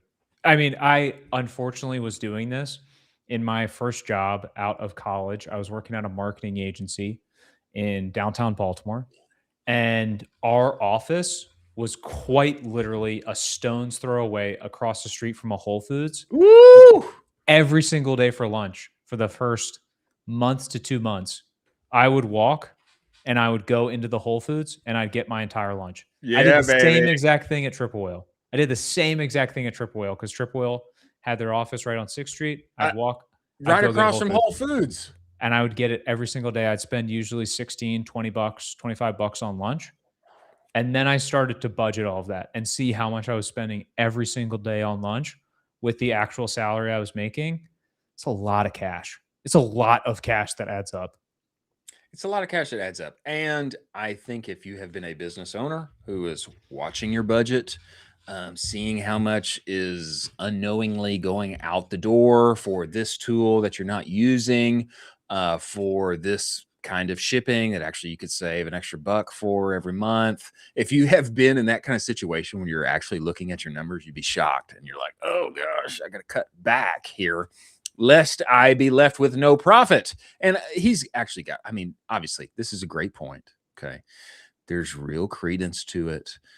I don't know if people are spending $28 on lunch. Gen Z workers fresh out of college making 70K are spending 28K on lunch. I don't know if that is the norm, but I'm sure there's some people that are doing it. Now, I will say this, though. I will say this. When you are a new, out of school, first job, first few jobs, you're not making that much money. You know, maybe you can't buy a home yet. Maybe you're not married yet. You might still be living in a bad situation. You might be living at home. You know, you want to splurge a little bit. You want to splurge on something. You can't afford to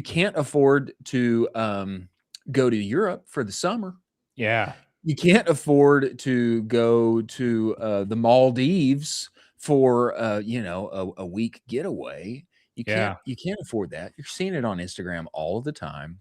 There's already some couples that you know who are already married that were in your friend group, and they both have incredibly successful jobs, and their Instagram feed looks awesome, and they're living in a great apartment and all this stuff. And those people are really not happy, by the way. Just to let you know, those people usually suck when you meet them in person. They're usually fighting every single time you meet them. And, they're just like the rest of us, actually, who all have our own situations. But, the point is like, you want to like spend on something, Yeah. And if you can't afford a vacation in the Maldives for 2 weeks over July 4th, if you can't rent a house in Maine for the New England summer, then, you might want to have an $8 beer with your burger on Friday afternoon after work is over. You might want to do that, I mean, there's just like, if you feel locked out, I don't have these kind of opportunities that I want. I mean, you still want to have like a little treat, you want to spend your money on something. I think there's something to this that is identifiable, and especially giving the different dynamics of, what things cost as a boomer, houses, wages, how those haven't risen commiserately. I think there's some understanding that can be had here for our younger Gen Z people and our millennials that perhaps may not have the opportunities that they feel should have been afforded to them at this point. Totally. They got the shaft on our global economy. There's no ifs, ands, ors about that. I mean, they're in a terrible spot. But, all things in moderation, I still think that there's an opportunity here where if you budget right and you're correct with how you're diversifying everything out, you can get into a great spot down the road. You just have to have patience, some internal fortitude, and maybe it's not lunch every single day. Maybe it's a Friday lunch. Yeah. Yeah. It's one of those things. Yeah. Pack a lunch. Or here's what I found is the real, unlock is just not eating lunch. GLP-3. That's how you save. Or, there are other forms of older, GLPs that one can, that would modify your cravings. And I'm a little bit, but I'm actually not. Like I don't know. For me now, I feel like if I eat food, like, man, then I get like, sometimes I get tired afterward. I don't Totally. know. I don't know if that's like a problem with me, like something's wrong with my health, or I'm just like getting older. But I get like I eat food and then I get tired and I get sleepy. And so if I want Yeah. I want to stay locked in, baby. Yeah. Maybe we just need to put off lunch. Exactly. Get out of here with that sack lunch. How about no lunch? No Yeah. lunch, baby. No lunch. Sometimes there's something to that. There is No something lunch. to that. And everybody goes on the model diet. We're all going to be having GLP-1s and cigarettes and a chocolate bar. That's like that SNL. That's like a classic meme. Exactly. Yeah, we are in Europe. We eat something have- healthy for lunch, maybe a chocolate bar and a cigarette. 2-3 cigarettes. Yeah, Two, three exactly. cigarettes. And then for dinner, we have something healthy, like maybe 1-2 bottle of olive oil. And That's it. That's it. And all the Europeans are like rail thin because that's what they do. There you go. Hilarious. I say this jokingly, but something to think about here, ladies and gentlemen. Hey, if you're spending too much on lunch, look at your budget and trim it back. Maybe go sack lunch, maybe go no lunch. Okay. No lunch. There is credence to that. Just caffeine. There is a time and place for that. Caffeine can be a wonderful thing. We have Jared Gutstadt, who is coming to us, founder and CEO of Rebel Audio, a new platform, podcasting for social that he is bringing to the world. What you may not know is how deeply steeped in advertising that he is. He is Jingle Jared. This guy has literally worked with so many people. I mean, so many people. You just name them off the list. Machine Gun Kelly, DJ Khaled. I mean, you just keep running them down. This guy has worked with everybody. He's been nominated for Emmys twice. Okay. Adweek. He won Podcast of the Year from Adweek like a couple of times at Audio Up. This guy is an OG inside of our space. And what I will say too is that I want to like just bend his ear a little bit and just get his thought, like, what is the magic sauce in involving music with advertising? Like, we need a jingle. And you have produced some great jingles. I will say you've produced some good music with Suno. I'd love to get his thoughts on this because anyway, he has done so much inside of our space, and he is a true OG and has brought forth a brand new tool that even Big Mike from the Impulsive podcast is now a part of. I think he's the chief creative officer. There with Rebel Audio. He is coming to us. Before he comes, ladies and gentlemen, let us talk about universal ads. If your growth's plateauing on social and search channels, it is time to rethink TV. Very seriously, universal ads makes it simple for D2C brands to run TV campaigns designed for performance without the usual guesswork and mystery involved with TV.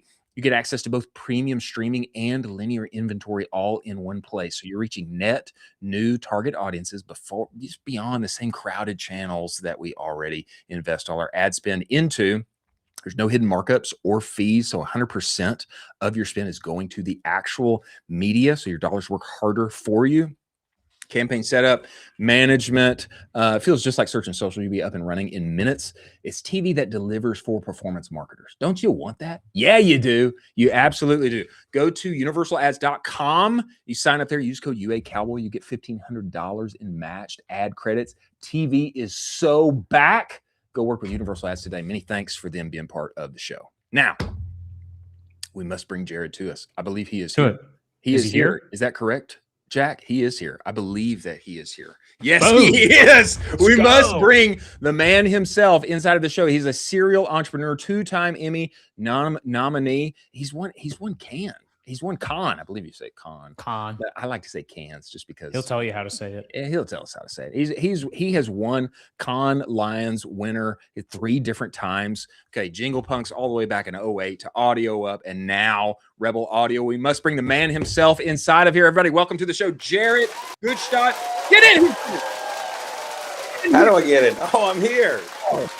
Oh, there we go.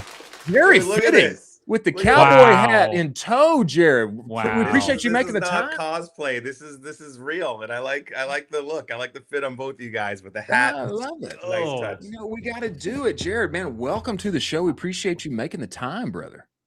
Thank you guys for having me. You guys run a really cool operation, I got to say. You know, we do our best. We do our best, especially for accomplished creators and entrepreneurs like yourself, Jared. Now, brother, you have got, before we talk, I want to talk all about Rebel. I want to talk about what you guys are doing there and the unique people that you have partnered up with to bring this thing to market and how you guys are changing podcasting and such. Before we get there, brother, you have got to give us some lore on how you became Jingle Jared. I mean, what you guys have, what you've done like since the 2000s with Jingle Punks, who you've worked for. Just give us some backstory, brother. I want the people to know. I'll try and give you the quickest version. So everybody has their 20s when they're just figuring out what they want to do. I moved to New York to be part of Web 1.0. And during that time, the bubble was bursting. I've seen multiple bubbles in my time. There was a company called heavy.com. You'd be pretty old if you knew what that was, but it was video on the internet before video was even useful on the internet. It was like pre-YouTube, pre-Vice.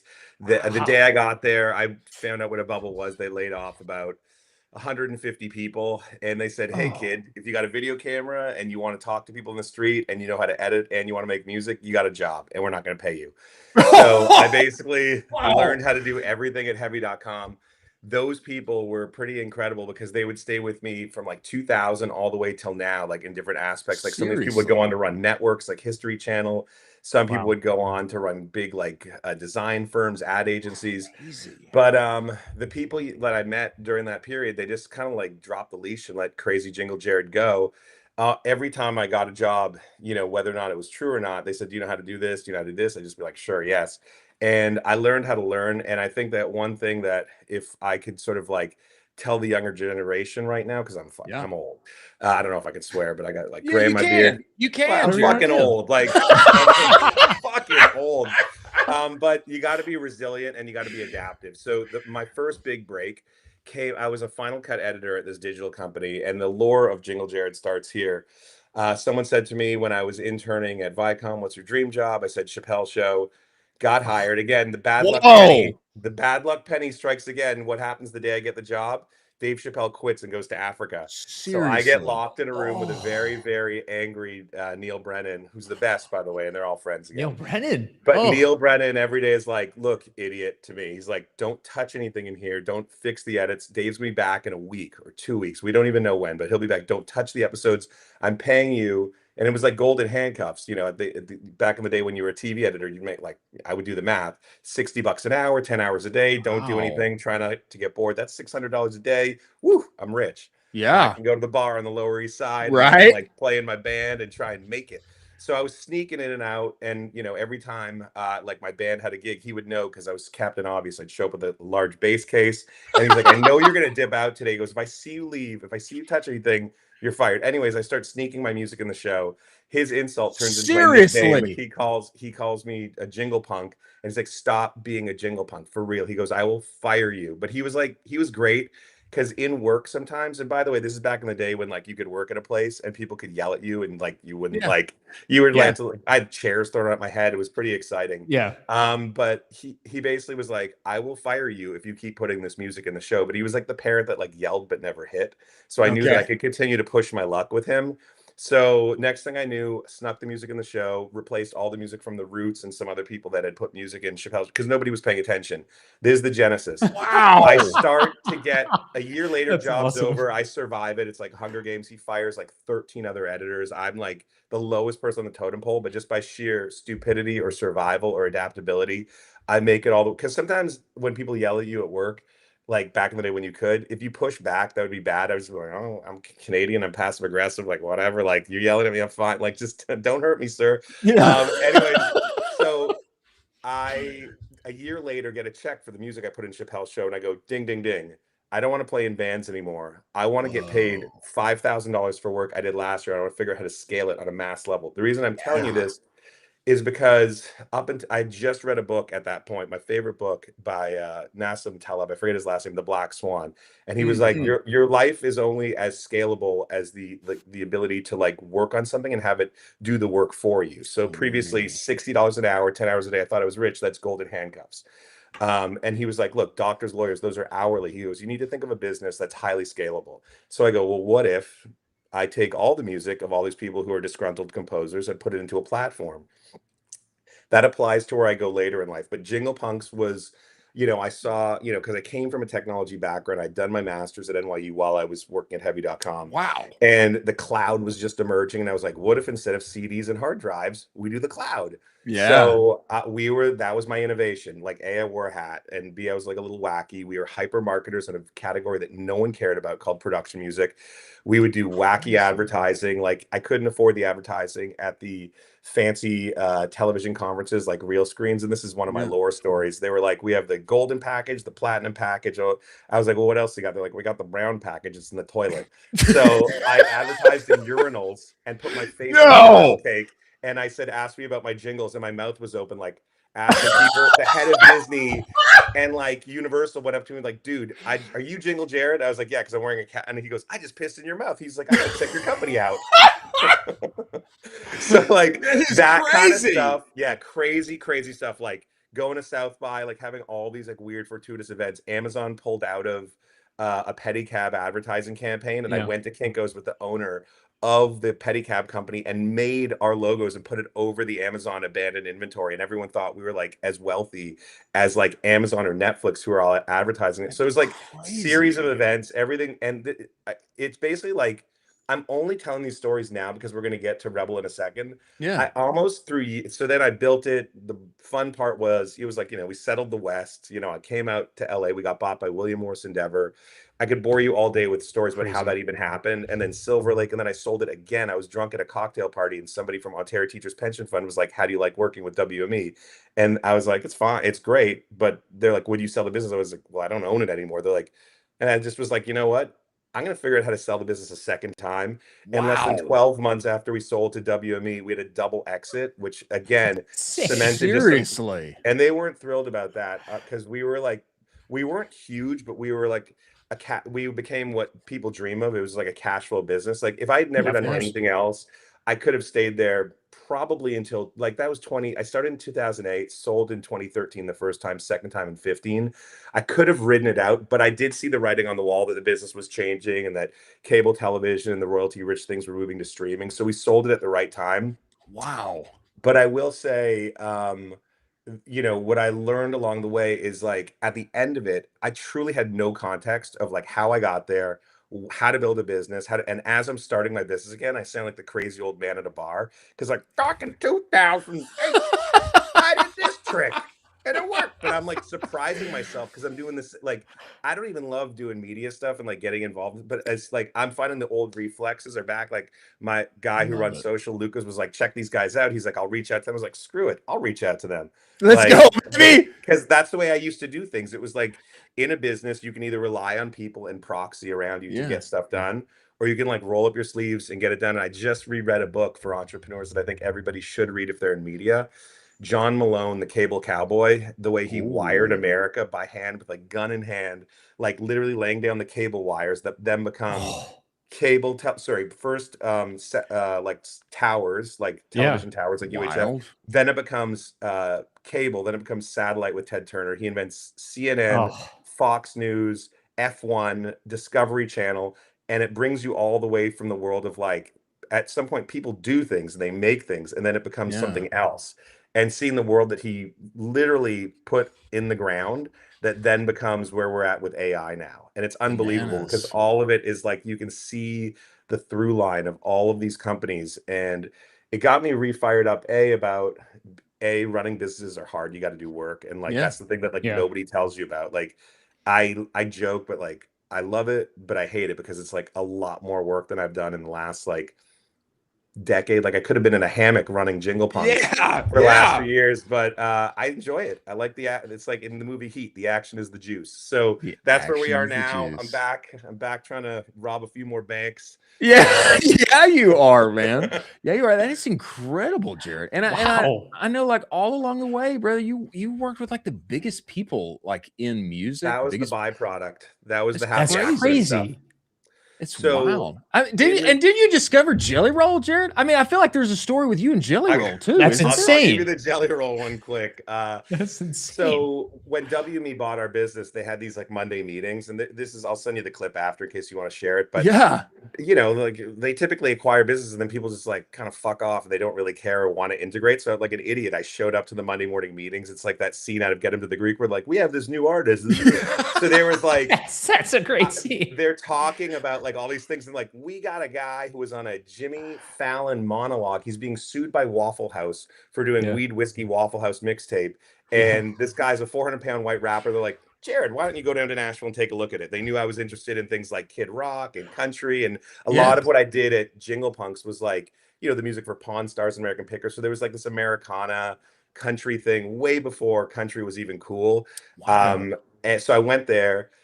He was rapping, and you know, the long story short, because it was like 9 years of building with him, was look, everyone's got their own version of how it gets the last mile. And to be totally frank, the last mile is all him. That is like something I never could have predicted in my life. But interesting cat. It's all for a whole other. It seemed crazy, man. Almost likely to impossible that somebody with the background that he had, with it's well known, which again it's quite gnarly. It seems impossible that brands would wrap around it one day, that America would wrap around it one day, and he would become this massive, not only an artist but kind of like an icon. You know, I just remember those days, like, you know, like on Super Bowl Sunday where he's like, one day I'll be there at the Super Bowl. And we just went to my office in Santa Monica and we're just writing songs, which, you know, and it was depressing because you see the whole world around you having fun, but that's development. And that's stuff that many people don't want to do. Many people want the finished product and they want to basically be part of the party, but doing the actual build of things, and there's parallels to everything, because building an artist is like building a business. And my AI epiphany this year was like, damn, if I have to learn something new, this is going to be really hard and I don't want to do it. But I was seeing every day being blasted by like hustle culture guys and like, let me fix your workflow. I got 3 prompts that are going to change it. And those people are great because they really are selling the dream. And I was like, man, I'm too old for this. Like I can't learn anymore. But what I learned from the old days of like, learn how to learn. Like, how do you get a pixel to get from one side of the screen to the other? If you can do that, make it go up and down, do something else, you're probably going to be able to figure out the rest. And the beauty of where we're at now with entrepreneurs is, no matter what, you know, these kids are booing at graduations when people talk about AI. This is a tool of the moment. You really have to understand it, because it's like booing the internet or booing CB radios. Like, this is the tool. If you I've streamlined my workday, where a business where I'm at right now would likely already be at 35 to 50 people, where we've been at for raising money and the amount of tasks. We have it down to 5 people and a few fractional hires. And I still have time to do cool stuff like this and communicate. And communication is going to be a big piece of any entrepreneur or any creator, any founder coming up, whether they like it or not. And you got to, I love what you guys are doing though, because my theory and my thought is that everybody is their own channel now.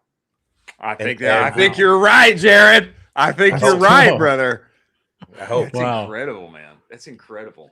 But I mean, aside from the Jelly Roll, I've gotten to work with Nas, gotten to work with Bob Dylan, gotten to work with, and all of these things were tied to like jobs. So like Nas was an ad job, 20th anniversary of Illmatic, cover to cover. SAB Miller paid for it. I got to play bass with him on stage. So sick. Got to work with all the oldies, like Bret Michaels and Leonard Skinner did a cover of my Pawn Stars theme song. Like, in my life, again, this sounds too insane to be true. Like, when I go to dinners with people, and I do a lot of dinners to raise money, narrative and folklore and lore is a huge piece of it. And you got to be a little bit aware of being too much, but also not being too little, you know, at the same time. And like, I think that there's an art to not only building businesses but raising money as well. And I would have to guess that the way that we've even raised money, the byproduct of everything that I've done in the last year was also an AI byproduct. I built my own personal, what I would call like a matchmaking, almost like a dating device for me, and meeting these people in different places and really focusing on raising money outside of LA and New York to my destination is Silicon Country in Nashville. I'm trying to build this destination out there where I call it, the hillbillionaire circuit. There's America's, if you fish where the pond is empty and you try to do the Y Combinator, and trust me, I tried to in the A16 thing.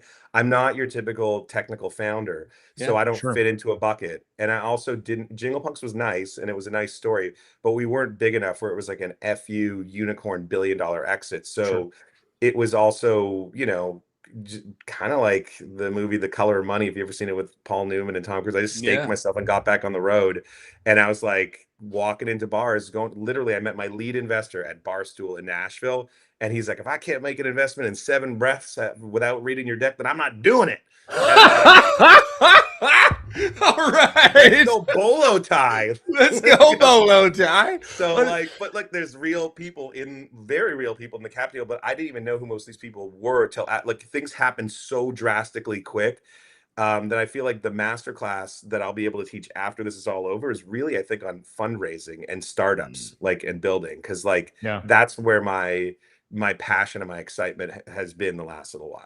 Well, give us insight on Rebel and what you guys are building. And it feels like to me, Jared, just from what I've read and what I've seen, it feels like to me you're taking an AI kind of social first approach, or a like enabling the entrepreneur, the founder, these small, lean teams to go content forward, long form, all of the things, and bring, podcasting into 2026 is what it feels like, with all of your music background and advertising, et cetera. Is that the case? So that's correct. So in China, ahead of us, their idea of social audio occurred during COVID. So a platform called Himalaya got podcasting a little bit more correct than I think North American markets did. Interesting. In America, it's been a lot, or in the West, it's been a lot like the music business, gatekeepers. And just follow me here for a second.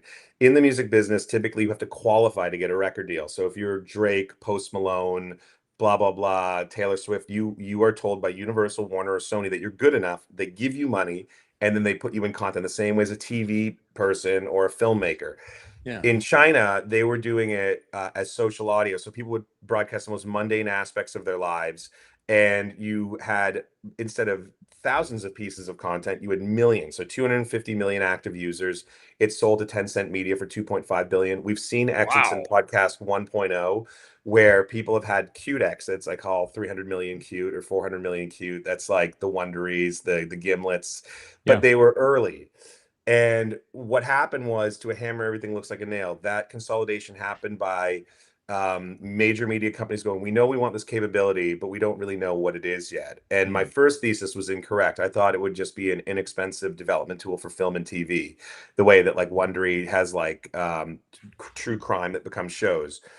I think the true value here is the one-to-many content piece, like what you guys are doing here. It's this piece of content will then be a tweet, maybe a Substack, maybe a podcast. So what I realized was I liked at the time making the content because it was being gatekept by SiriusXM, Audible, and Amazon. That experiment of them having to give advances, like the way the record business wasn't sustainable, because we have the Joe Rogans, we have our Conans, we have our Caller Daddies. Those are 1%ers, but most of the other people just sort of sit in this mushy middle to the bottom.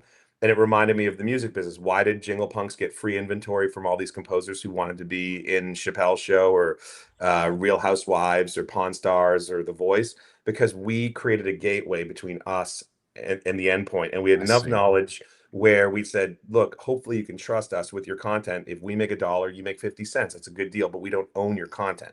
So on the podcast side, I'm seeing 900,000 new creators coming into the space every month. Tools are really friction-filled, like it's really difficult. And today I'm in Miami. We're actually opening a little bit of a podcast outpost, like a more. But I've been using the beta test trying to upload. I'm going to be like a guinea pig in this thing. I'm going to take one of my old podcasts. I'm going to see how quickly I can land speed. Just take the old episodes, get them translated into 5 different languages, get my clipping done. I don't want to, in the past, I would give it to other people and I would lose touch of the piece of content from the time I made it to the time I saw it somewhere on the internet, because I'd give it to a production person, an intern, a PA, and I'd be like, that's not the clip I wanted. That's not the picture of me I wanted. That's not anything that I wanted. And being able to take it and go from podcast to my Substack to Instagram to LinkedIn without having to like sit there all day being like, oh, check out this new piece. We're just trying to do a launch pad.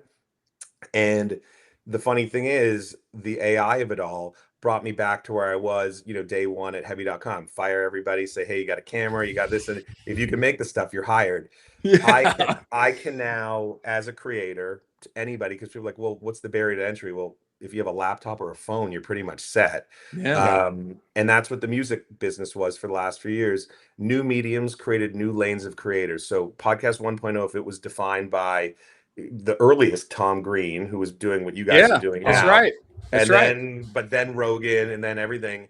What happened is that new mediums will create new genres. And think about music. The SoundCloud app created SoundCloud rappers. Right. So like, it's true. What is the next wave of journalists going to be? What are the next waves of sports going to be? What's the next? This could be a kid in the middle of literally nowhere in America, globally, who could then create an audience that has billions of impressions. And for me, I'm more excited about the tools that we're creating. And I think the opportunity of just taking AI and quickly making an MVP. Like, there was so many other wacky things that happened as I was building it. I got invited to a Lovable hackathon where I was the oldest person in the room by like 10 years.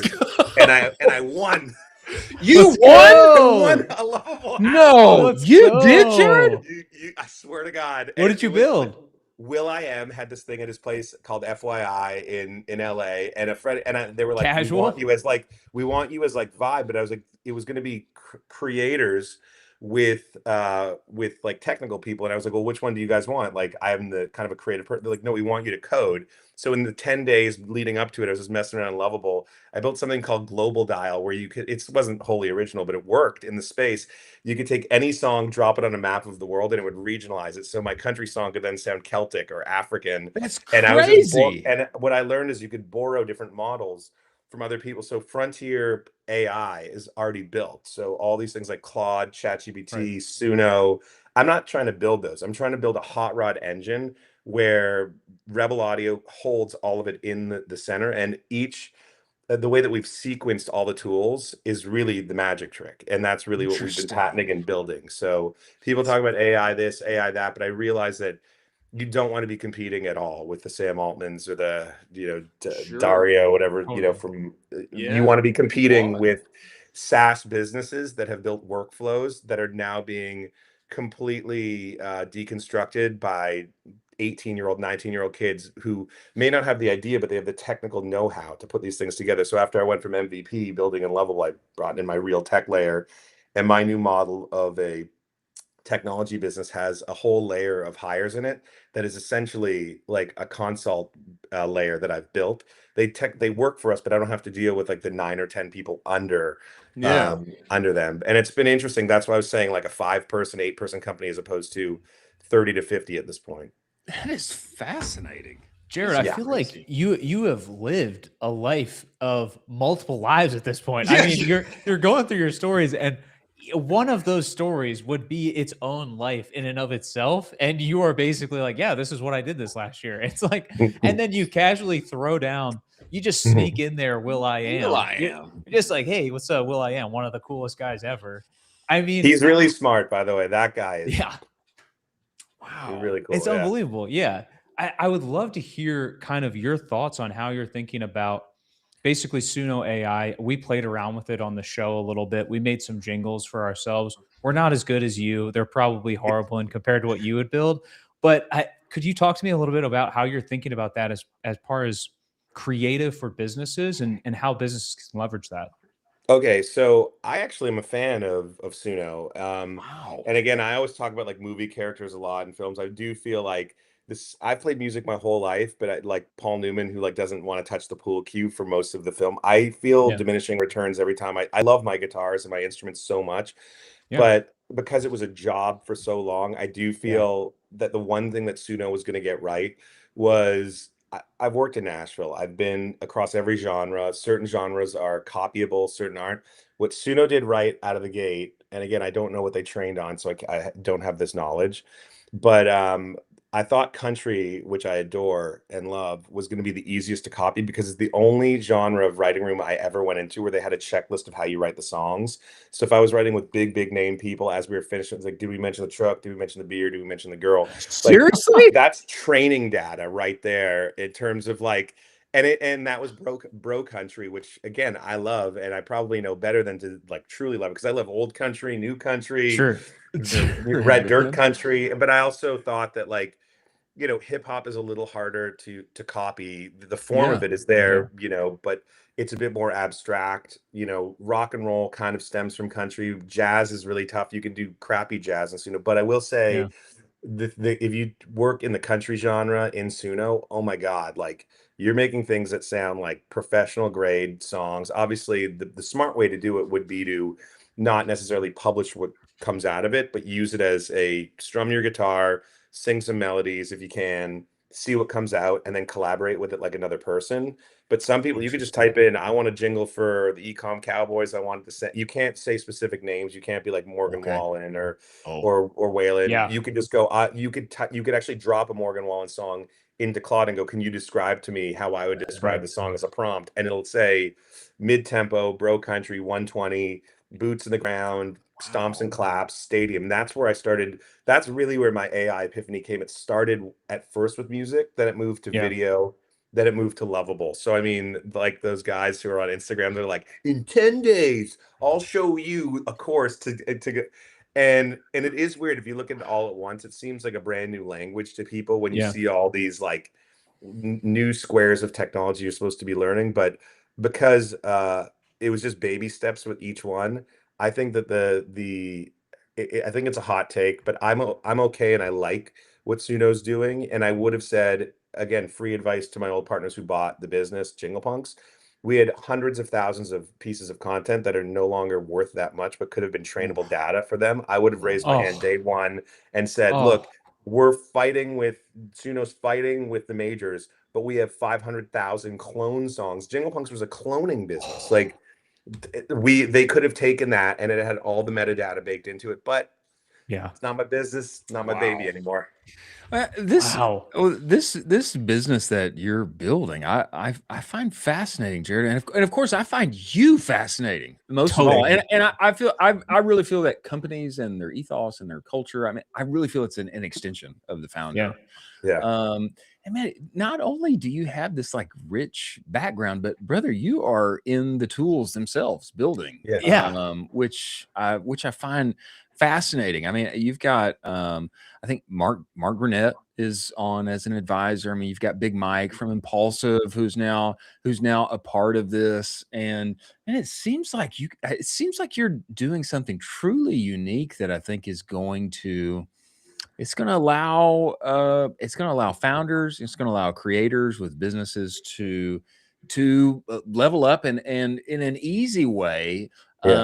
Create more content, push it out into the world. I mean, get it like transcribed, get it put out in different languages. Man, this is totally unique, Jared. I look at it where we're at in podcasts almost in the same way. Again, after reading the John Malone book of how groundbreaking it was when they bought AOL, because people knew the internet existed, that people were confused as to how to get on the internet. This is an on-ramp. And I'd like it to be folksy and a mom and pop. I'd like people who have never thought of putting up a podcast before for their first publish to be through ours, because truly it is, even as a technical person, like these other competitors who exist, you can on ramp with, just Google it, any of these other companies, and they're great. But you have to put so much manual information into it. You then have to generate your own artwork. You then have to go to another platform for language and scripting. And I'm sure at some point everybody will have some sort of workflow epiphany that occurs here. But I think every business from law to medicine to TurboTax, they're all going to get an AI facelift in the next few years. Like even just ordering lunch on DoorDash and Uber, they fully haven't embraced the fact that they're all disparate technologies. The fact that like Uber knows where I am and doesn't figure out what time I like to eat lunch, and the same 3 restaurants I've been to over and over again. I shouldn't have to continuously like input that information. And I think Yeah. eventually a lot of the flow of our lives is going to be autonomous. Wow. Well, I'll tell you this. Of course, we're live every day, you know, and we're exactly in this business, Jared. I mean, Where are you guys, by the way? Where are you guys situated? I'm in Austin. Colin Nice. is in Charlotte, North Carolina, and so I think it's time that we meet in the middle. Come to see you in Tennessee Anytime. when you're not in Let's Florida. go. Let's You go. guys are invited. June 7th is our official launch during CMA Fest. It'll be our incredible. Silicon Country event. We're going to have a bunch of our partners there. If you guys make it out there on the Sunday, you guys are more than welcome. It would be awesome, man. Hey, I am number 635 on the wait list right now. Let's get you in right now. You're in. We love it, Jared. And man, we've got to bring you back. We got to bring you back post launch. We want to see you in Silicon Country, and we got to talk about we got to get more lore on music. Oh my gosh. And I'll advertising. think of some stories I haven't told you guys. I got plenty. Okay, we'll do that, brother. We appreciate you joining us. We look forward to having you back, man. Awesome. Amen. Yeah. Thanks, guys.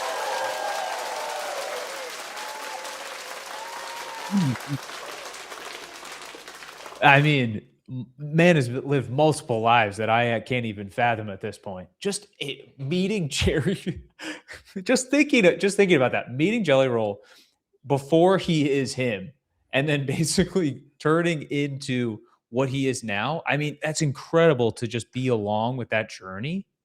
Well, that's just one of the stories. That's one. That's one. That's like a drop in the hat of the rest of his entire life. It's just crazy. That one story could have been someone's entire life.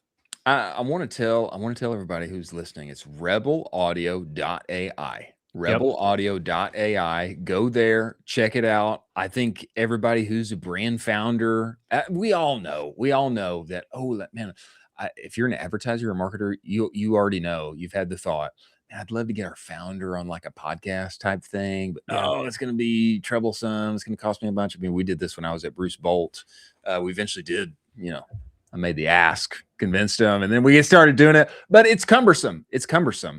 But what he's talking about, an AI forward, socially native, using AI's powers to democratize audio, video, and doing that on the interwebs. Rebelaudio.ai. Everybody needs to go sign up and get on the wait list. Maybe we can get skipped ahead. We've got to bring him back to talk more lore on advertising and music. It's crazy how many things he's done on TV, but then also like, man, the commercials and like the big media productions that they've done with podcasts. He didn't even really talk that much about his second business.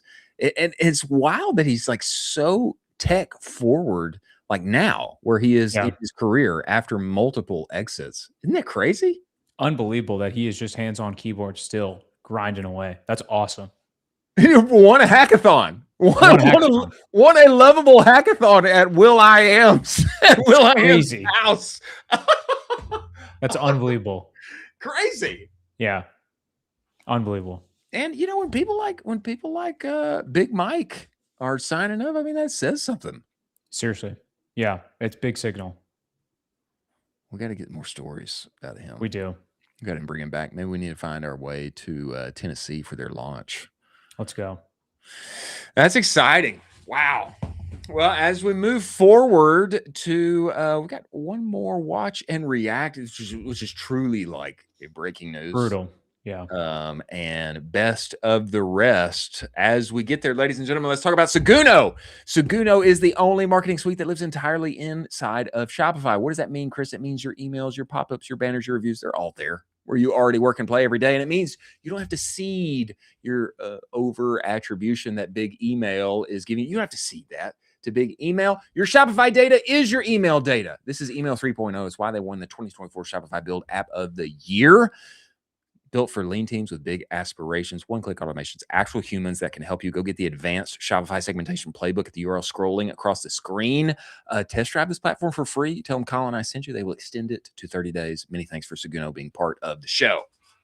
Now, as we move forward here, beginning to wrap up the show, close, leaked audio Brutal. from Zuck. This is an internal audio leak ahead of the AI-related layoffs, and specifically, he's detailing what is relevant. Why do they have AI monitoring everyone's actions? This is a question that we have brought up.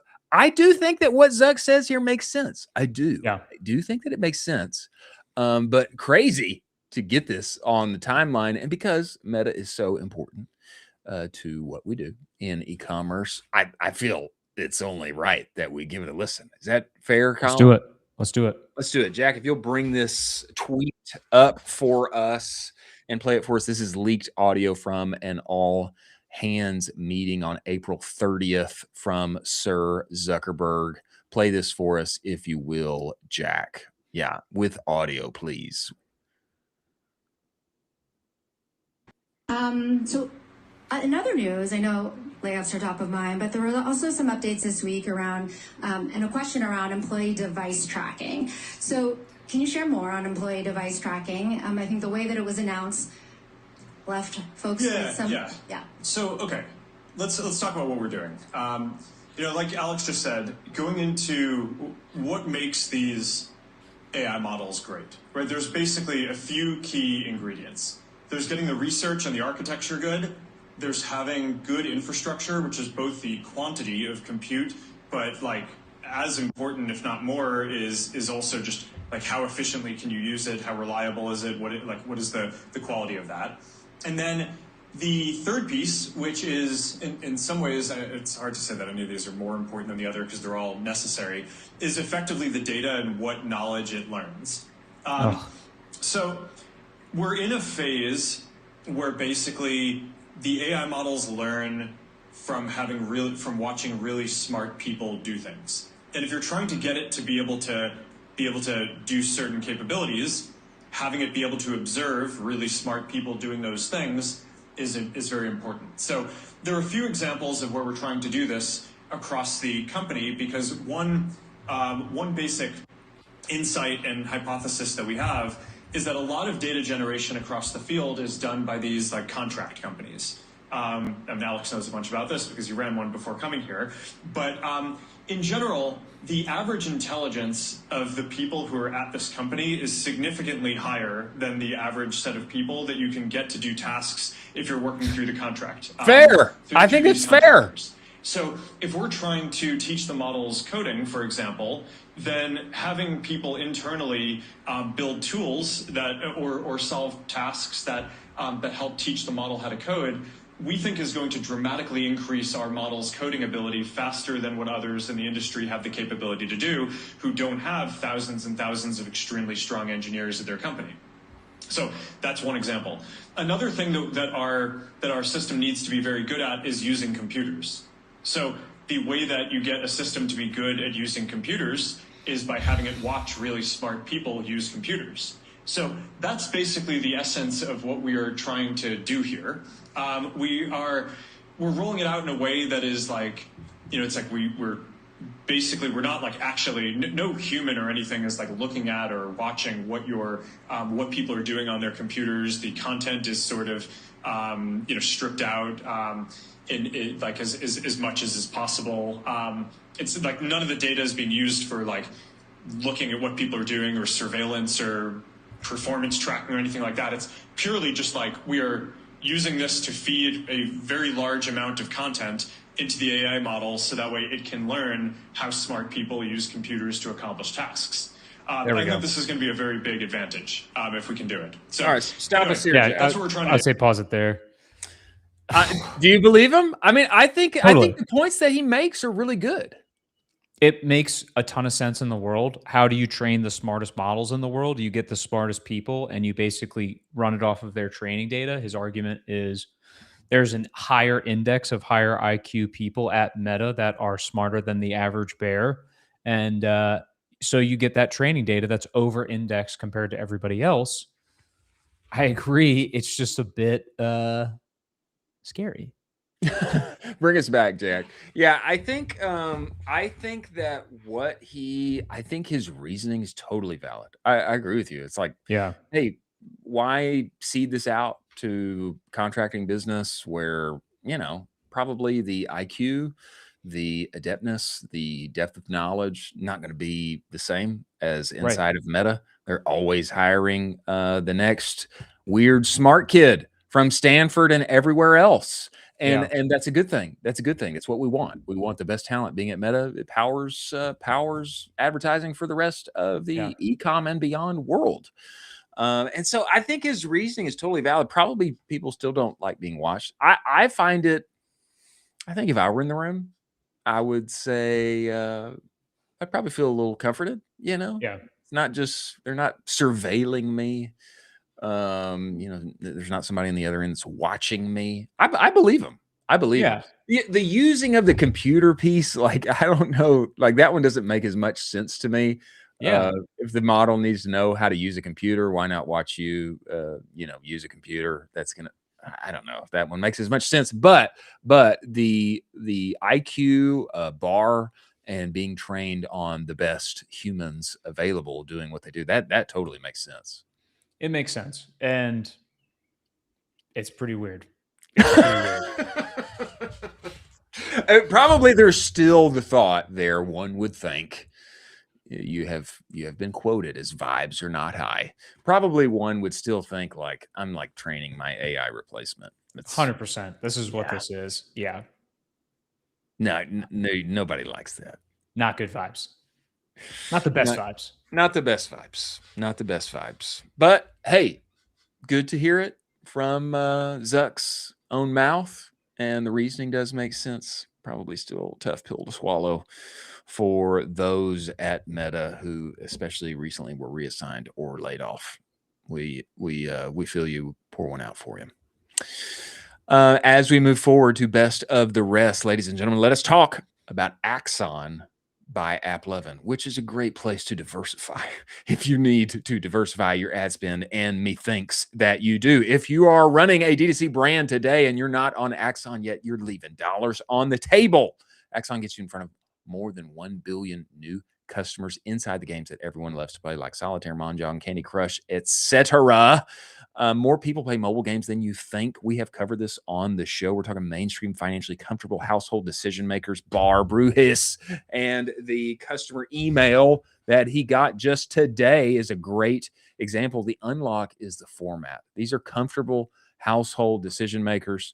Unlocks a format. They are watching your ad on average 35 seconds, which is incredible. And it converts. I know myself, helped one of my friends resurrect their Q4 and be positive throughout the quarter because Meta was tripping, and we moved that ad spend over to Axon and we went up and to the right. 80% of purchases happen within the first hour of the click, and you can scale up to 100K per day in spend within a week. Wayfair, Dr. Squatch, your favorite brands are already there. You should get on it before your competitors do. Go to axon.ai/en/ecom cowboy. Get started today. Tell them that Colin and I sent you. Many thanks for them being part of the show. Now, best of the rest. Van Man is hiring for his restaurant. Let's do it. This is great news for all. Van Man says he's looking to hire an experienced assistant manager with experience from Chick-fil-A or In-N-Out. And I think this is the right move. Both of these stellar companies for him. For those who don't know, Van Man runs a natural skincare, toothpaste, all of the things. Brand D2C, started a restaurant to show how quality his ingredients are. You can eat this stuff and you can put it on your skin and you're going to look awesome. And the restaurant is banging. People love this thing. And I think somebody that has worked at Chick-fil-A In-N-Out at a high level needs to go and talk with him and work with him in San Diego. Your thoughts? 100%. This is an incredible op and an incredible company. I mean, they are just going to keep going up and crushing all things. I love Van Man. I love what he's making. Watch out, McDonald's. Watch out. Van Man is coming for you. Next, Corgi, who we have covered on the show once before this week. Doing an incredible job with their marketing, opening cafes for their AI business, insurance business, What else are they doing in their marketing? Erica Lee tweets this out, who works at Corgi. She said Corgi started free bus lines in SF So smart. last month between Dog Patch, the Cal train station, and Fitty, and it's a permanent shuttle. And look at the designs on Fidei? Fidei. I've never been to SF. Is it Fidei? Yeah. I said Fitty. It's all good. Fidei. Look at the designs on these buses. Beautiful. So cool. So cool. This is a great move. It's really, honestly, when you really think about it, it doesn't cost that much. They just rented a couple buses and then just wrapped them. And then they're just running a bus line. Like, they just raised $1 bajillion. Like, this is an exceptional outdoor kind of constant banner that they're having. Yeah. And this just immediately grabs your attention, and they wrap the entire bus 360. This is a great move. This is this team thinking outside the box. I will say Corgi is giving me ramp vibes with their They are ramp doing it vibes. right. They're doing it right. I'd watch this team. Whoever is cooking over there, God, keep cooking. Come on the show. I want to hear from you. Come on the show. We do want to talk with you. Yeah. Whoever is cooking these up, I think you're doing an incredible job. The thing about AI is that, a lot of people don't like it. Bad messaging, whatever. So if AI is core to your business, it's also mysterious. And so it helps to put some really like tactile, in real life experiences together that can welcome me to your brand. This is an incredible job done by them, software, AI, etc. It does exist. Look at their Corgi. They're on the side of the bus. It's free. You can jump in there. On the back of the bus, it's got the Corgi's butt. And Demir Aaron, another tweeter, has said, can confirm this is true. They are riders of the Corgi bus. Good on them. Last of Best of the Rest before Moment of Zen. This brings back a Four Loko vibes here. No. Alcohol and natural caffeine ready to drinks, RTDs ready to drink. They are coming. They are loading. No. I cannot tell what the brand here is. Nate Rosen knows what it is, said it's delicious, I think, and that he loves the can, at least. This looks like it's called Hyper Blast. Is that what this is? Whatever it's going to be. I mean, we can't keep bringing back Four Locos, folks. There's a reason we got rid of them. Okay. There's a reason we nuked Four Locos, because people were doing very bad things on them. Okay. Well, I would highly recommend not doing this. I will say, I think I may have found it here. Yeah. It's called Hyperblast. Yeah. drinkhyperblast.com. I don't have details here. You can just sign up for an email. You zoom in on this. 1 can equals 2.5 drinks, it says. Ripcord. This is great. Like, it's great packaging. So 12% ABV, 12% ABV, 16 fluid ounces. So, we're looking at like 16 ounces of wine, basically, with caffeine. I don't know how much caffeine. God. Is that bad? Caffeine is from yerba mate. Yeah, of course. I can't tell how much caffeine is in there, but yeah. So kind of like a tall boy, equated to a tall boy of wine with caffeine. Here's what I'll say: a lot of times, let's say you have a little sipper, it makes you tired. Yeah, of course. So I don't know. Maybe a little caffeine is warranted if you'd like to stay awake. But I get it. There is a reason that Four Locos don't exist in the same form that they used to. Interesting to say the least, is it not? Very interesting. I would say I would probably prefer a Brez, though. I'd prefer a Brez to chill out. I hear you. And many people would sweeten with monk fruit, by the way. Nice. And packaging. The can. Packaging's vibes. The packaging is incredible vibes. Incredible vibes. Will be interesting to see what happens with Hyperblast as we move forward. Now, last story of the day, Moment of Zen for us. Jack, I'd love you to bring this up. Play it for us. Audio off. This is video of a robot dancing who also has trouble getting upstairs. And he falls down and he does not get up. While we are watching this, Colin, your thoughts, words of wisdom, parting word of the day. We still got time, folks. We still got time to escape the permanent underclass. Let's go. We still have time. The robots are not yet ready to take over. Many thanks for Jingle Jared joining the show. Rebel Audio up and to the right. It's crazy that he is in the tools themselves, building on a lovable hackathon. And what he's doing is bringing together, music, audio, podcasting, AI forward, socially native. It's very interesting. And lore there on the advertising piece. So very, crazy. very crazy. Many thanks to Northbeam, Incense, Seguno, Postscript, Rocked, Aftersale, Axon by App, Lovin, Proxima, and Universal Ads for making this show possible. We have got a jam-packed show tomorrow. Thanks for joining us. We will see you on the other side.